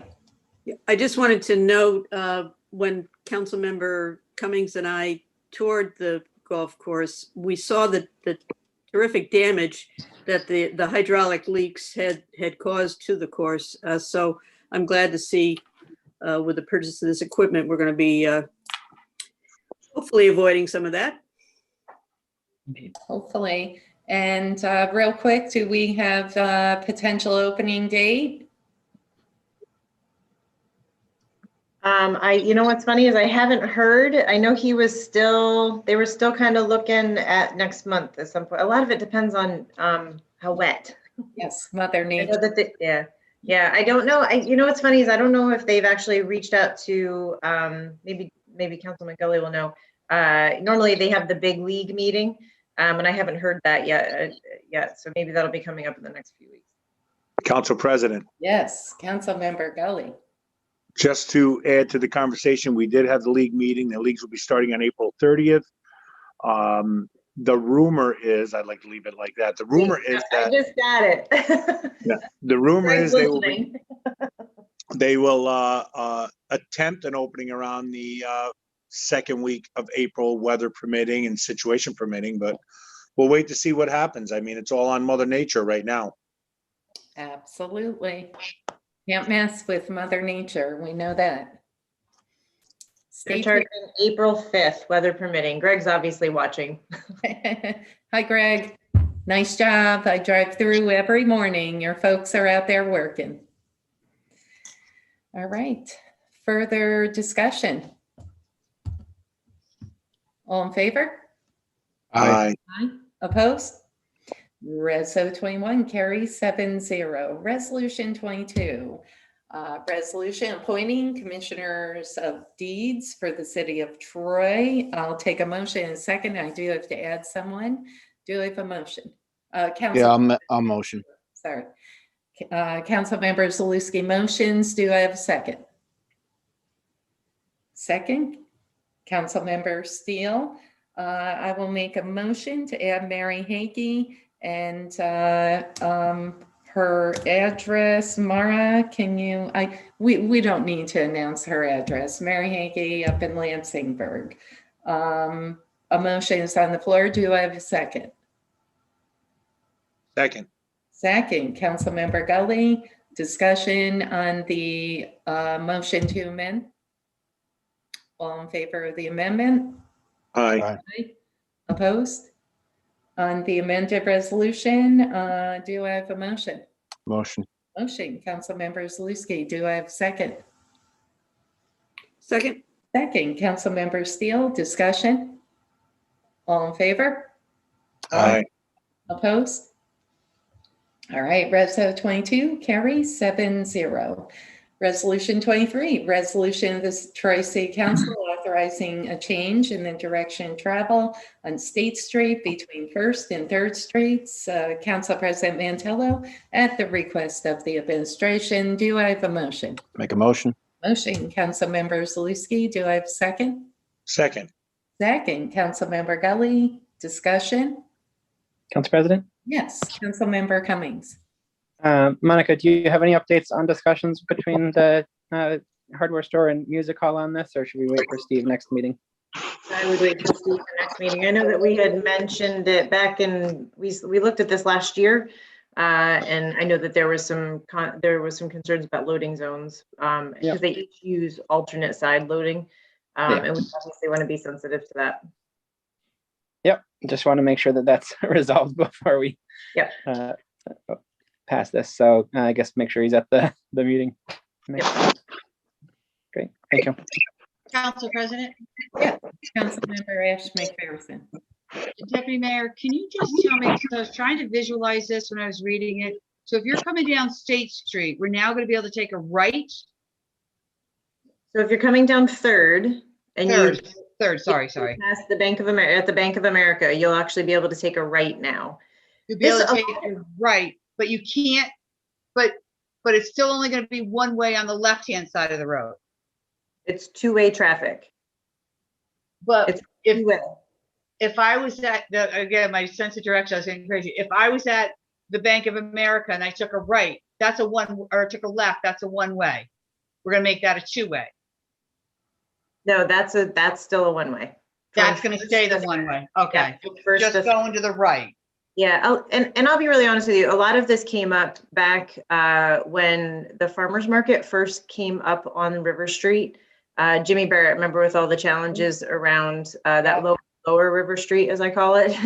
The ability to be able to take the right there not only helps, those lower River Street stores, but also helps the music hall as well too, because instead of going all the way down and around Congress Street and coming back up, now you can just take a right, and the parking garage is actually right there. You can go straight to the parking garage rather than taking the loop, ending up in Waterville and having to come back around. Okay. So it actually creates instant access to parking for everybody, but also instant access to those stores down on Lower River Street. I was down there this weekend going around and making sure I was understanding which way it was going. I'm like, wait a minute, I got to get clarification here. Thank you. You're welcome. Yeah, and a public hearing was held last July, and then it had been put on hold for various reasons, and Steve brought it back to the table for this meeting. But I agree with Councilmember Cummings. there still, are a couple unfinished, issues that need to be resolved. Yep. Okay, further discussion? All in favor? Aye. Aye. Aye. Opposed? All right. Reso 23 carries 7-0. Resolution 24, resolution authorizing the mayor to enter into a contract with Fundamental Business Service, Inc., FBS, for the purpose of providing parking enforcement management services for a 3-year period. Council President Mantello, at the request of the administration, do I have a motion? I'll make a motion. Motion, Council Member Zaluski, do I have a second? Second. Second, Councilmember McDermott. Discussion, Andy, we contracted with them for the past, I believe, 3 years or 2 years. In your opinion, obviously, they're doing a good job. Yeah, so if I remember right, the first contract was in 2016, the 3-year contract with a 2-year renewal. We've spent a lot of time talking about this over the course of the last several months in my office, reaching out to other people that we can consult with, like the State Comptroller's Office, other purchasing agents, and talk to the city auditor about this. So the procurement on this is going to be considered single source, in which there's other firms, obviously, that can provide these services. But FBS has developed a relationship with the city that they provide services to the city that, if they were to be replaced, would be substantial setup and implementation costs for the city. This memo and support outlines just 5 areas where they have customized the services to the city: reporting tools, handheld ticket issuance software and hardware, online payment software for violators, online protest capabilities and hearing processes, and then the integration of handhelds with other softwares that are used for parking itself. So we took that into, those 5 factors into consideration, along with the exceptional services that FBS has provided, looking at the amnesty programs. That's just an example of just the overall total package with them. And we felt that single source procurement was the best option for the city moving forward. The contract, as noted in the resolution, is for 3 years. It does have the option in it for a 2-year renewal. The thinking behind that was to mirror this contract to what was the prior contract that will expire in April. Sounds good. Further discussions or questions? Council President, Yes, Councilmember Cummings. 2 questions. Sure. One, I don't think we have yet implemented that online protest process. Is that something that's going to be implemented under this new contract? Obviously, it's something we've been hearing about, especially with City Hall closed. But I think it'd be helpful no matter what to not be having large numbers of people gathered in the halls there if they could do it online. We are continuing moving forward with the implementation between FBS, my office, Corporation Counsel, and the parking supervisor. So that is on the way. Okay, great. The other question, I'll just keep bringing this up. Our parking tickets themselves, the way they're designed, don't highlight that you can pay online nearly, unless this has changed in recent months, don't highlight that you can pay online nearly as well as, for example, Albany's do. I think the back of Albany's ticket is basically just a giant ad for paying online and the URL, whereas ours just say you can pay at troyny.gov and don't even give the URL to the direct payment portal. So, but I guess it'd be very helpful to as you look at this continuing partnership, make sure we have a good URL that's printed on the tickets themselves. There's also handwritten tickets that I guess the police themselves issue. Sometimes it's less common than being issued by parking enforcement. Those ones are even more old, and last I knew said on them that they have to be paid with a certified check. So hopefully that can be updated as we continue to invest in these payment systems. It's not that helpful to have a nice online payment system if you don't tell people that they can use it. It's certainly something that can be looked into. Okay, great. What's the next step? Who orders those tickets? How do they get changed? I already sent an email to Dan to ask him to look into it. Okay, great. Thank you. Good points. Further questions, discussion? All in favor? Aye. Aye. Opposed? All right. Resolution 24 carries 7-0. Resolution 25, resolution adopting a response plan for the city of Troy to implement in future public health emergencies. I'll take a motion in a second, then we'll highlight the deputy mayor sent some corrected sheets. Do I have a motion? Yeah, I'll make a motion. Thank you. Councilmember Zaluski, do I have a second? I'll second. Second, Councilmember Gully. Monica, want to brief us and then we'll fire away with some questions if needed. Sure. So we were required by New York State to come up with a pandemic response plan. And obviously in light of what we're living in at this moment in time. So I participated in some NICOM calls, worked with, you'll see at the bottom of the first page there, it says in working in partnership with, it was actually a company who kind of donated their services to come up with some templates. So a lot of municipalities across the state probably have a very similar process and very similar look to this as well too. They were able to dissect a lot of the information, some of the requirements that were in that. And then be able to help the municipalities draft the document. We were pretty fortunate because similar to what we've heard financially, how we handled this situation, we actually did a lot of this work early on back in March, where we pre-planned a lot of this. I still remember the day the mayor came in and said, we need to plan and see how we're going to work with 50% less staff once everybody's sick. Because remember, in the early days, that was what was kind of projected. So when we talk about platooning and staging and, how we handle our departments and sick calls like that. So we had done a lot of that work preliminarily. So we had a lot of policies, as you recall, as we closed down office, as we tightened the percentages of the staff once we went fully remote, once we did work plans from remote work plans, all of those, we created a policy and Gabrielle sent all of that out. So we had a lot of the backbone already and we were able to kind of just implement it into the plan. Again, after talking to the council president today, this is a template. It's God help us if we have to go through this again in 8 years. But now we have a plan that we can at least have examples of. Not every pandemic is going to match the one we are in or the one we just came out of or coming out of. So it's a guide. It's a guide to what potentially we can do. We know we can do these things. We've exercised these things. We have policy around these things so that we can use those as a guide for the next time.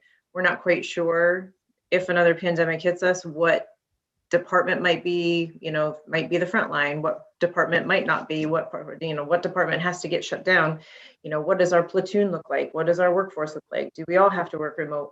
So we don't have those answers, but we have a framework now to be able to be a little bit more nimble and flexible in making those decisions later on. The guide is, the plan is designed to be flexible.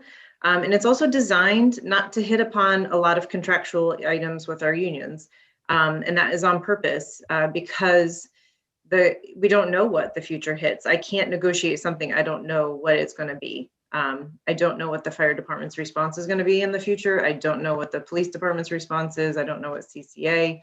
So I can't negotiate something that we might have to put something solidly in. So that's why it's written in the format and the flexibility that it's written in at this point in time. If something does occur down the road in another pandemic that we have to change operations or we have to change something that is referred to in contractual terms, then that is something that we'll have to look at down the pike with them. When we put it out to the department heads first, and then we put it out to the unions by the deadline. There was a deadline. I forget the number of days since the governor signed the document. We had to turn it over by February 4th to the unions. We did do that. We did hear back from, we heard back from the PBA just in that they were sending it over to their attorney. I'm not sure the turnaround. I know that their attorney was pretty busy at that point in time. And then the UFA did send some comments back. We did implement the guidelines, the Department of Health guidelines for fire services into that, just as an example of some of the protocols that they have to follow in that type of a situation. And then we sent it out to you, and Mara found 2 departments I somehow inadvertently forgot. So those got added in. And then at the council president's request, the role of the council in this under the purpose, we added that working in coordination with you, as well as the legislative actions that are going to be needed to do this. Once it's passed on April 1st, it will be posted. We do not have to send this to New York State, but we do have to have it posted and available if we were chosen to be audited for personnel purposes. And it will be displayed to the employees. Thank you, Monica. Did anyone have questions, discussion? I did also hear from the PBA, the fire, the UFA, and Bill Wangler also responded, and they, obviously were all on board, and said they were able to give input. One of the things, though, that Monica came up with the PBA and the UFA, and it came later than when we spoke. That's when I said I received a late text. One of the things, and I don't know if, this is something that'll be put in or something that'll be discussed, but the officers and the firefighters potentially, when they were exposed to the virus, similar to COVID, they felt that there wasn't an exact protocol. Is that something that would be put into this, or did you feel it is put in and maybe, it's just not, highlighted? You tell, what do you think?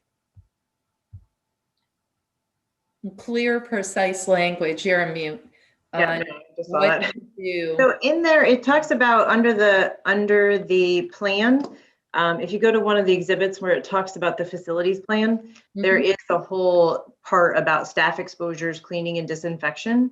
And we're guided by, there's a safety facility plan. It's an exhibit E. And it also actually goes into some detail there under A, what they're supposed to do. We follow the CDC and public health guidelines. So it's all spelled out there on page 10 of the actual plan itself. Okay. And then goes into further explanation under Exhibit E. I do know that there is, from what we've seen over the past year with exposures, there has been clarification as we go along. So I think that's why when you refer to like the federal level of CDC guidelines, so as like we went from 14 days to 10 days, then we had essential workforce versus non-essential workforce, and the clarifications of that, they could test out of it. But I don't believe, and Chief McMahon actually it's nice that he's actually here, because I think he can back me up on this. I don't necessarily know if there was ever a situation, and I can honestly tell you, I don't think ever in the year that we actually had any essential worker work while either infected or even under quarantine potentially. I don't believe that has actually transpired, because actually somebody did try to do that last week, and I told them, oh, we did not do that with fire and we did not do that with police, so therefore we're not going to start now. If you're quarantined, you're quarantined, and that was kind of the standing rule. Chief, do you agree with that statement? Yeah, we as soon as we kept on it just up so close to the end of the year. And then we got hit with it pretty good. And as soon as a guy was quarantined, they were out of work. And we followed the CDC guidelines, and we, as far as quarantining and bringing people back to work. And, we worked very closely with Rensselaer County Department of Health, but we did not let anyone work that was infected. We did not let anyone work that was quarantined. And as a matter of fact, we still have 2 individuals that are still out with the effects of the disease. So Okay. I don't know if that answered your question. Thank you. Council Okay. President? Yes, Councilmember Ash McPherson. Thank you, Chief. Deputy Mayor, can you tell me, I know everything is changing with the COVID as it is. People are getting shots and so forth. And I'm sure you're gonna have to do I assume you're gonna have to do an update in this as far as with the shots. My understanding is if you have the shots, you don't have to quarantine. Is that what you're doing with the city now, or? So with the city employees, unless they were eligible, which most of them would not have been eligible prior to just a month ago, all of our employees, any critical essential employees other than fire and police, are just now, literally just got their second shot on Friday. So they're not even cleared for their 2 weeks. I know some of obviously the public safety department has had theirs prior to that, but the other employees, the first 85 that were done last month just got their second round just Friday. And then this week, we ended up getting the rest of the public facing employees that are allowed under this phase. So we had another 25 that went and got between yesterday and today, or today and tomorrow, sorry. So we'll continue to follow the CDC guidelines. Just because you are vaccinated doesn't mean that you can't get it. We still need to make sure we understand that. But at the same time, if somebody is exposed, it's a lesser opportunity to get it, or a less severe. So we'll continue to follow any CDC guidelines that are out there. Right. So I was just wondering, as far as the 14 days quarantine, you're going to be cutting down on those, because I think it's cut down. So I didn't see anything. Yeah, I'm sorry. When I was reading through here, your plans and whatnot, reading through it, I didn't see anything about quarantine. I might have missed it because there was a lot. You did a lot of work on this, and I appreciate that. It was very informational. But I didn't see anything about the 14 unless I missed it, or any quarantine and things like that. Yeah, if you go under that one section I just talked about, under the exposures and such, it's in there. Okay. It's in December 29th. And I only know this because I was exposed on January 2nd. Thank goodness it was December 29th. That changed from 14 days to 10 days. And then that also allowed you for essential employees to be able to test out after 7 days. So you had to wait to get the test at 7 days. And then if you tested negative, you could still go out by still continuing to wear the mask and coverings and all that other kind of stuff. So that CDC guideline from 14 to 10, and then the essential employee actually changed on December 29th. The governor issued a change to that as well. Thank you. Yep. Further questions, discussion? Anyone else? Monica, I have one last question. How will this plan say, it sounds like a working document, the safety coordinator, he or she coming on board, have you hired someone, and what will that particular employee do with this plan? So we have not hired anybody yet. We're still canvassing for that position. The last I knew last week, there hadn't been any applications for it. So hopefully that changed between now and then. So yeah, I would anticipate that health and safety director would take this on as well. Gabrielle just didn't have the capacity to take this on. This would be normally something she would do. So I gladly took this over, but she had done, like I said, a lot of the work initially as we all teamed together to get it actually started a year ago. So the hardest thing was probably doing the essentials, the employee listing, and we did that. We have a master list that we worked off of, and she did a lot of work formatting that and getting that all set and ready to go. And then Belinda and BIS actually helped us do a little bit of it to make it fit all on one page. Got it. Got it, got it. Good. Okay, thank you, Monica. You can tell work went into it. Anyone else? Questions, discussion? Okay, all in favor? Aye. Aye. Opposed? Okay. Reso 25 carries 7-0. We are on the last resolution, and I know all of us have been waiting anxiously for this, Mayor. Resolution 26, resolution authorizing the mayor to enter into a contract with Mitchell Associates Architects, PLLC, MA, for the purpose of supplying the city with an architectural feasibility study for replacement of the Lansingburg Firehouse.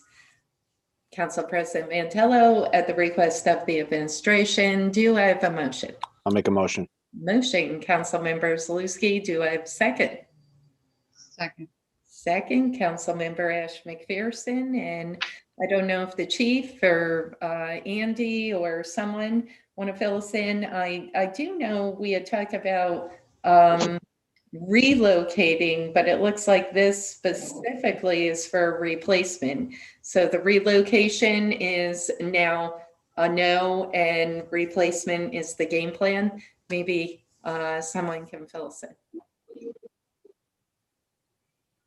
This is to do a study to make certain that the land requirements that they're going to need to build the station, a modern station, to house all of the equipment that we're going to need to come up to the standards that, the national standards according to fire stations at this time, will be able to fit either on the 115th Street and the 115th Street plot, or the other plot that was brought up, I believe, by Council Member Gully, notified us that there's possibly the 117th and 2nd Avenue site was going to be available. Okay, so this is going to be a study in which we give the architect all the information that he needs with regard to how many members are stationed in the station, what equipment is stationed in the station, what services we provide out of that station. The fact that it is a 24/7, 365 facility, he puts all of that in using his knowledge as far as building codes go, and everything that you're going to need as far as room requirements. And he says, yes, it can fit on the plot. No, it cannot fit on the plot. Yes, it can fit on the plot if it's a 2-story station, a 1-story station. And so that's basically it. It's going to have a rough footprint, a rough outline. It's not going to be anything that you're going to be able to take to a construction company and start building, but it is going to be a rough outline. Yes, it can fit on the plot. Yes, this is the better piece of property, either it's the 115th Street property or the 117th Street property, and this is how it all fits onto this piece of property. I hope that answers your question. It is, it's a phase 1 study, I believe they call it. Okay. I'll open it up to other council members, questions, discussion. I have 1 or 2 more, but I'll open it up for council members. Questions, discussion. Council President. Yes, Council Member Gully. Chief, if I could ask you this question, I know that I'm very excited to see this option occur, but has it ever become an option to where that you might recommend that maybe you keep both locations?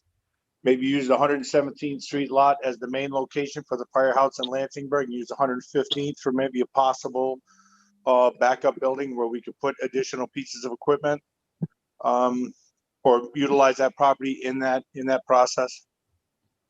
The 115th Street property is in pretty rough shape. So if we used it for anything, it would have to be some type of a storage facility. It would have to be, you certainly could repurpose it, but it is, it is in rough shape. So, maybe once we move all of the equipment out of there into a new station over on 117th Street, if that's what, the plan is to be, that can be revisited, certainly. Yeah, I think it's always good to keep that option open since we already own it.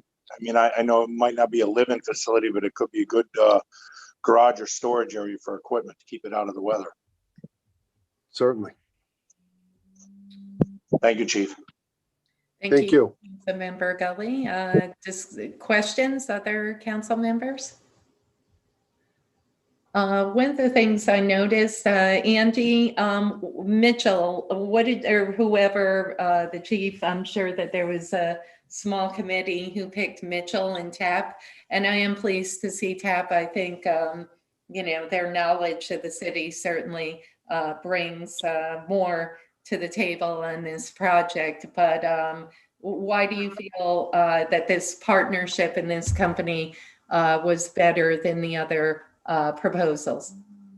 Well, they came in, as far as all of the prices go, they were one of the lower bids that came in. Also, we were fortunate enough this time around to have the city engineer, Aaron Vera. He's the one that actually did most of the review of all of the documents, and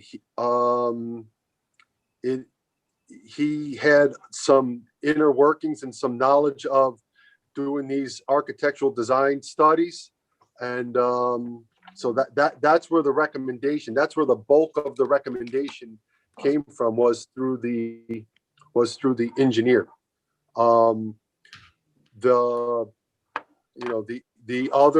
There were several other bids. I believe that there was 7 submissions that came in. At least one of them did not meet the requirement. They were not an actual architect. And like I said, the other ones were much higher in price. And so this is the recommendation that was decided upon, to go with Mitchell. Yeah, and I did notice they're looking, it looks like 1 to 2 months, which is a pretty quick turnaround. After the 1 to 2 month study, what's the phase 2 and what's that timeline? To be totally honest with you, once we get out of this phase, I'm not exactly certain what the next steps would be. So I would be working with the architect, working with the corporation council to figure what those next steps are going to be. I believe that I would have to imagine it would deal with what his recommendations are, either to tear down the 115th Street station and build on that lot, or to purchase 117th and 2nd Avenue, build that, buy that parcel and build there. So, yeah, I'm not exactly certain. I would be guessing. Council President? Yes, Council Member Cummings. 2 questions. One, my understanding based on this is that it's not full engineering drawings or anything like that. It's an initial, does the building fit, and there will be a further architectural process to do the final building design after this process.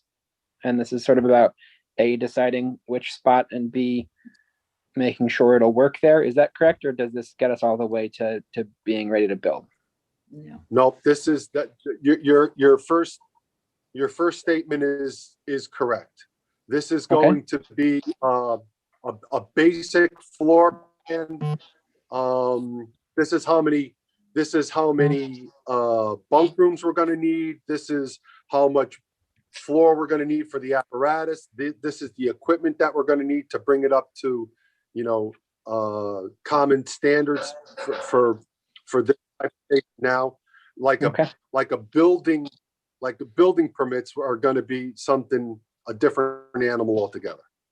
Okay, great. That makes sense. And then on the second Ave parcel, which is interesting, I think there's a tremendous amount of potential there. That block is really sort of the core of the old downtown Lansingburg. And so if you can be part of helping revitalize that, I think that would do a lot. I'm glad that Councilman Gully brought that forward. I guess two things there. One, I think it would be important if we were building there to make sure that we have that sort of secondary purpose in mind with our public dollars. Obviously, the primary purpose and the core design consideration should be, does it work well as a fire station? But if it does, there should be a secondary design thought around how can it contribute to the urbanization and the development of that downtown at that site. And then the second question I have related to that is, if we do start spending money on design and engineering around that site, should we be locking in an option? What's the process to make sure that we're not spending money on a theoretical design before someone's willing to sell it to us, and we don't end up with someone, increasing the purchase ask? Yep. I'm not sure if Andy or Eric, Chief. That's pretty far out of my wheelhouse, to be totally honest with you. As the chief Sure. of the fire department, I don't know what processes you would have to go through to purchase a piece of property. So that would be left to some other people. I do know that I've had conversations with Mr. Marquise. He is very interested in, selling that property to the city of Troy and having that property turned into a fire station and anchoring that Lansingburg area. But how that actually works is well out of my range. Okay. Well, good. Well, thanks. Okay, further discussion, questions? Well, I guess I should throw that question to Okay. Rick. I don't know if we're far enough along yet, but should we be looking at least locking in an option on that parcel if we're going to start spending money on it?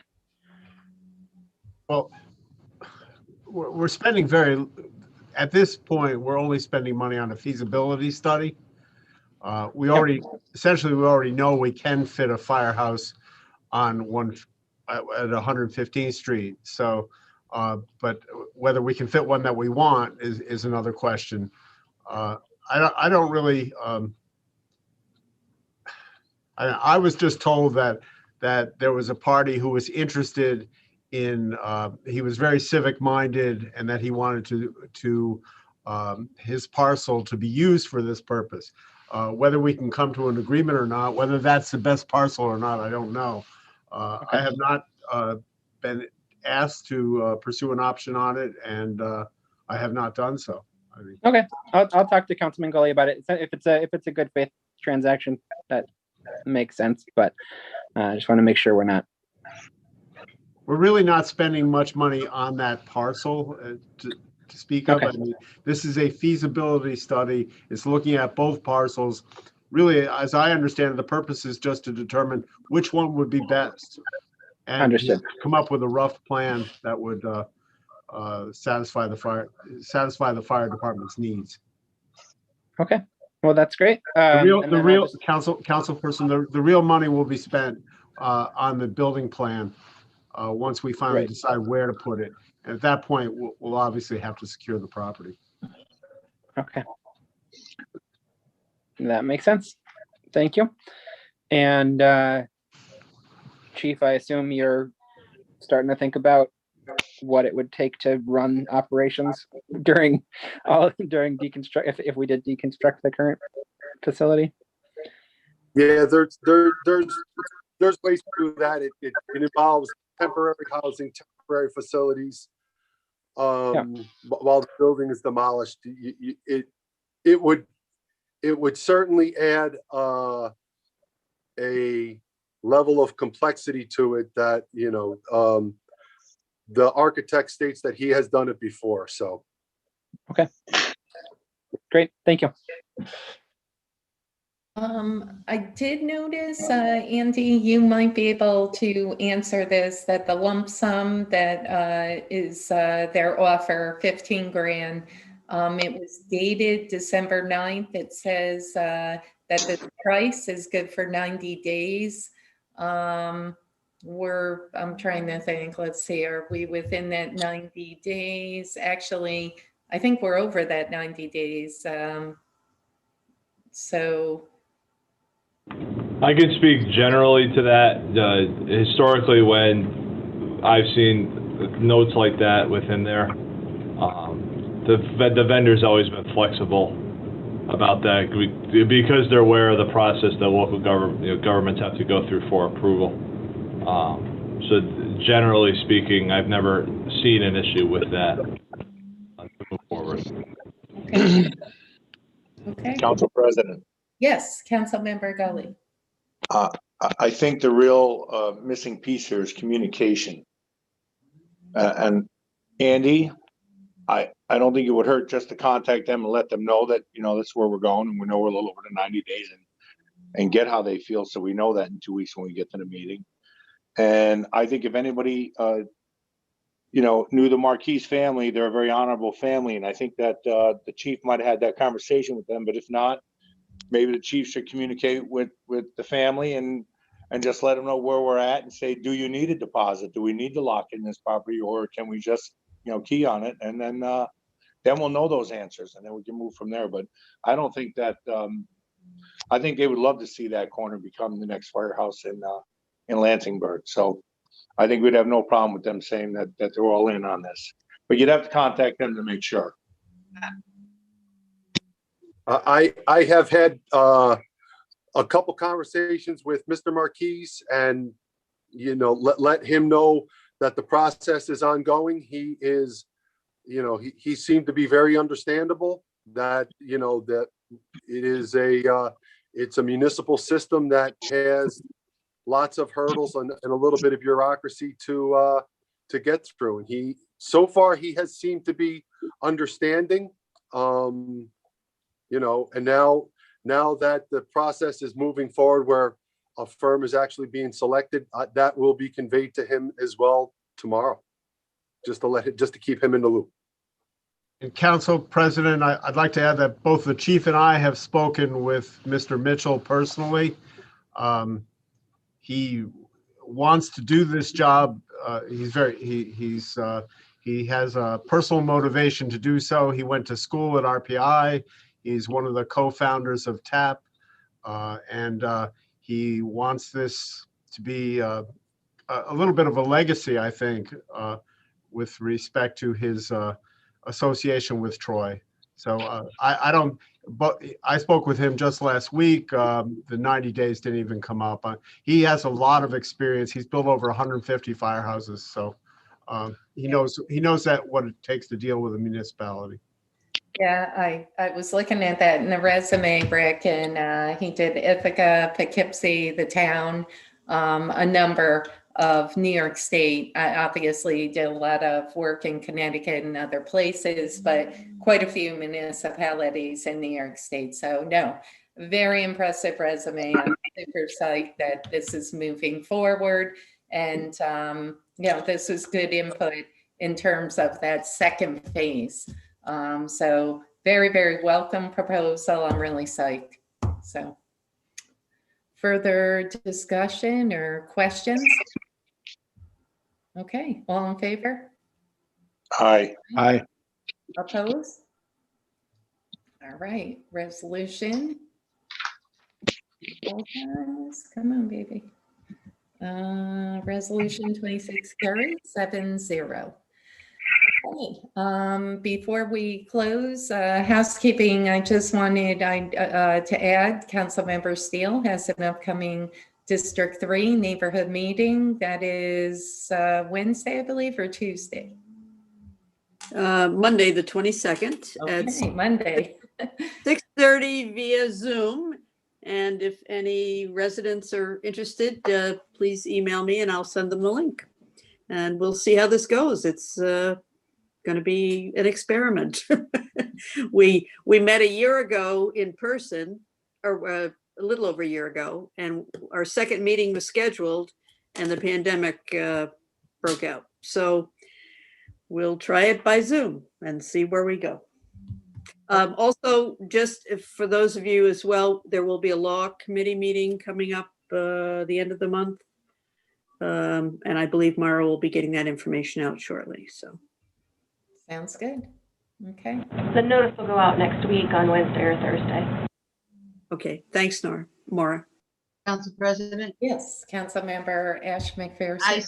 I sent everybody information regarding the Troy Central Little League. They're having an Easter celebration on March 27th from 12 noon to 3:30 at the Troy Central Little League. It's a free barbecue, registering the kids to be for the fall season coming up. T-ball and so forth. I sent everybody that information. They're all invited. Also, they sent out a sponsorship, and I sent that to you, Council President, and to all the council members as well. So if you could please look that stuff over. This is our this is our Troy Central Little League here in District 2. They could always use our support. Thank you. Thank you. Real quick also, this is important, and I apologize. I know we all have families and things.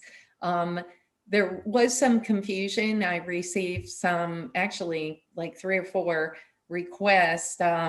Folks saw a list in the record, I want to say yesterday, and they thought that that was the list for foreclosures, but it actually was a delinquent tax list. So I did contact Sharon Martin only because I started receiving calls of some homes that were on foreclosure, and a couple of them were by my mom's, and I say, I don't think that's the case. So Sharon did get back to me, and the answer is there is a delinquent tax list. It was in yesterday's Troy record, and the properties on this list are on it. If the taxes are not paid, the city will be foreclosing and offering them for sale sometime this summer.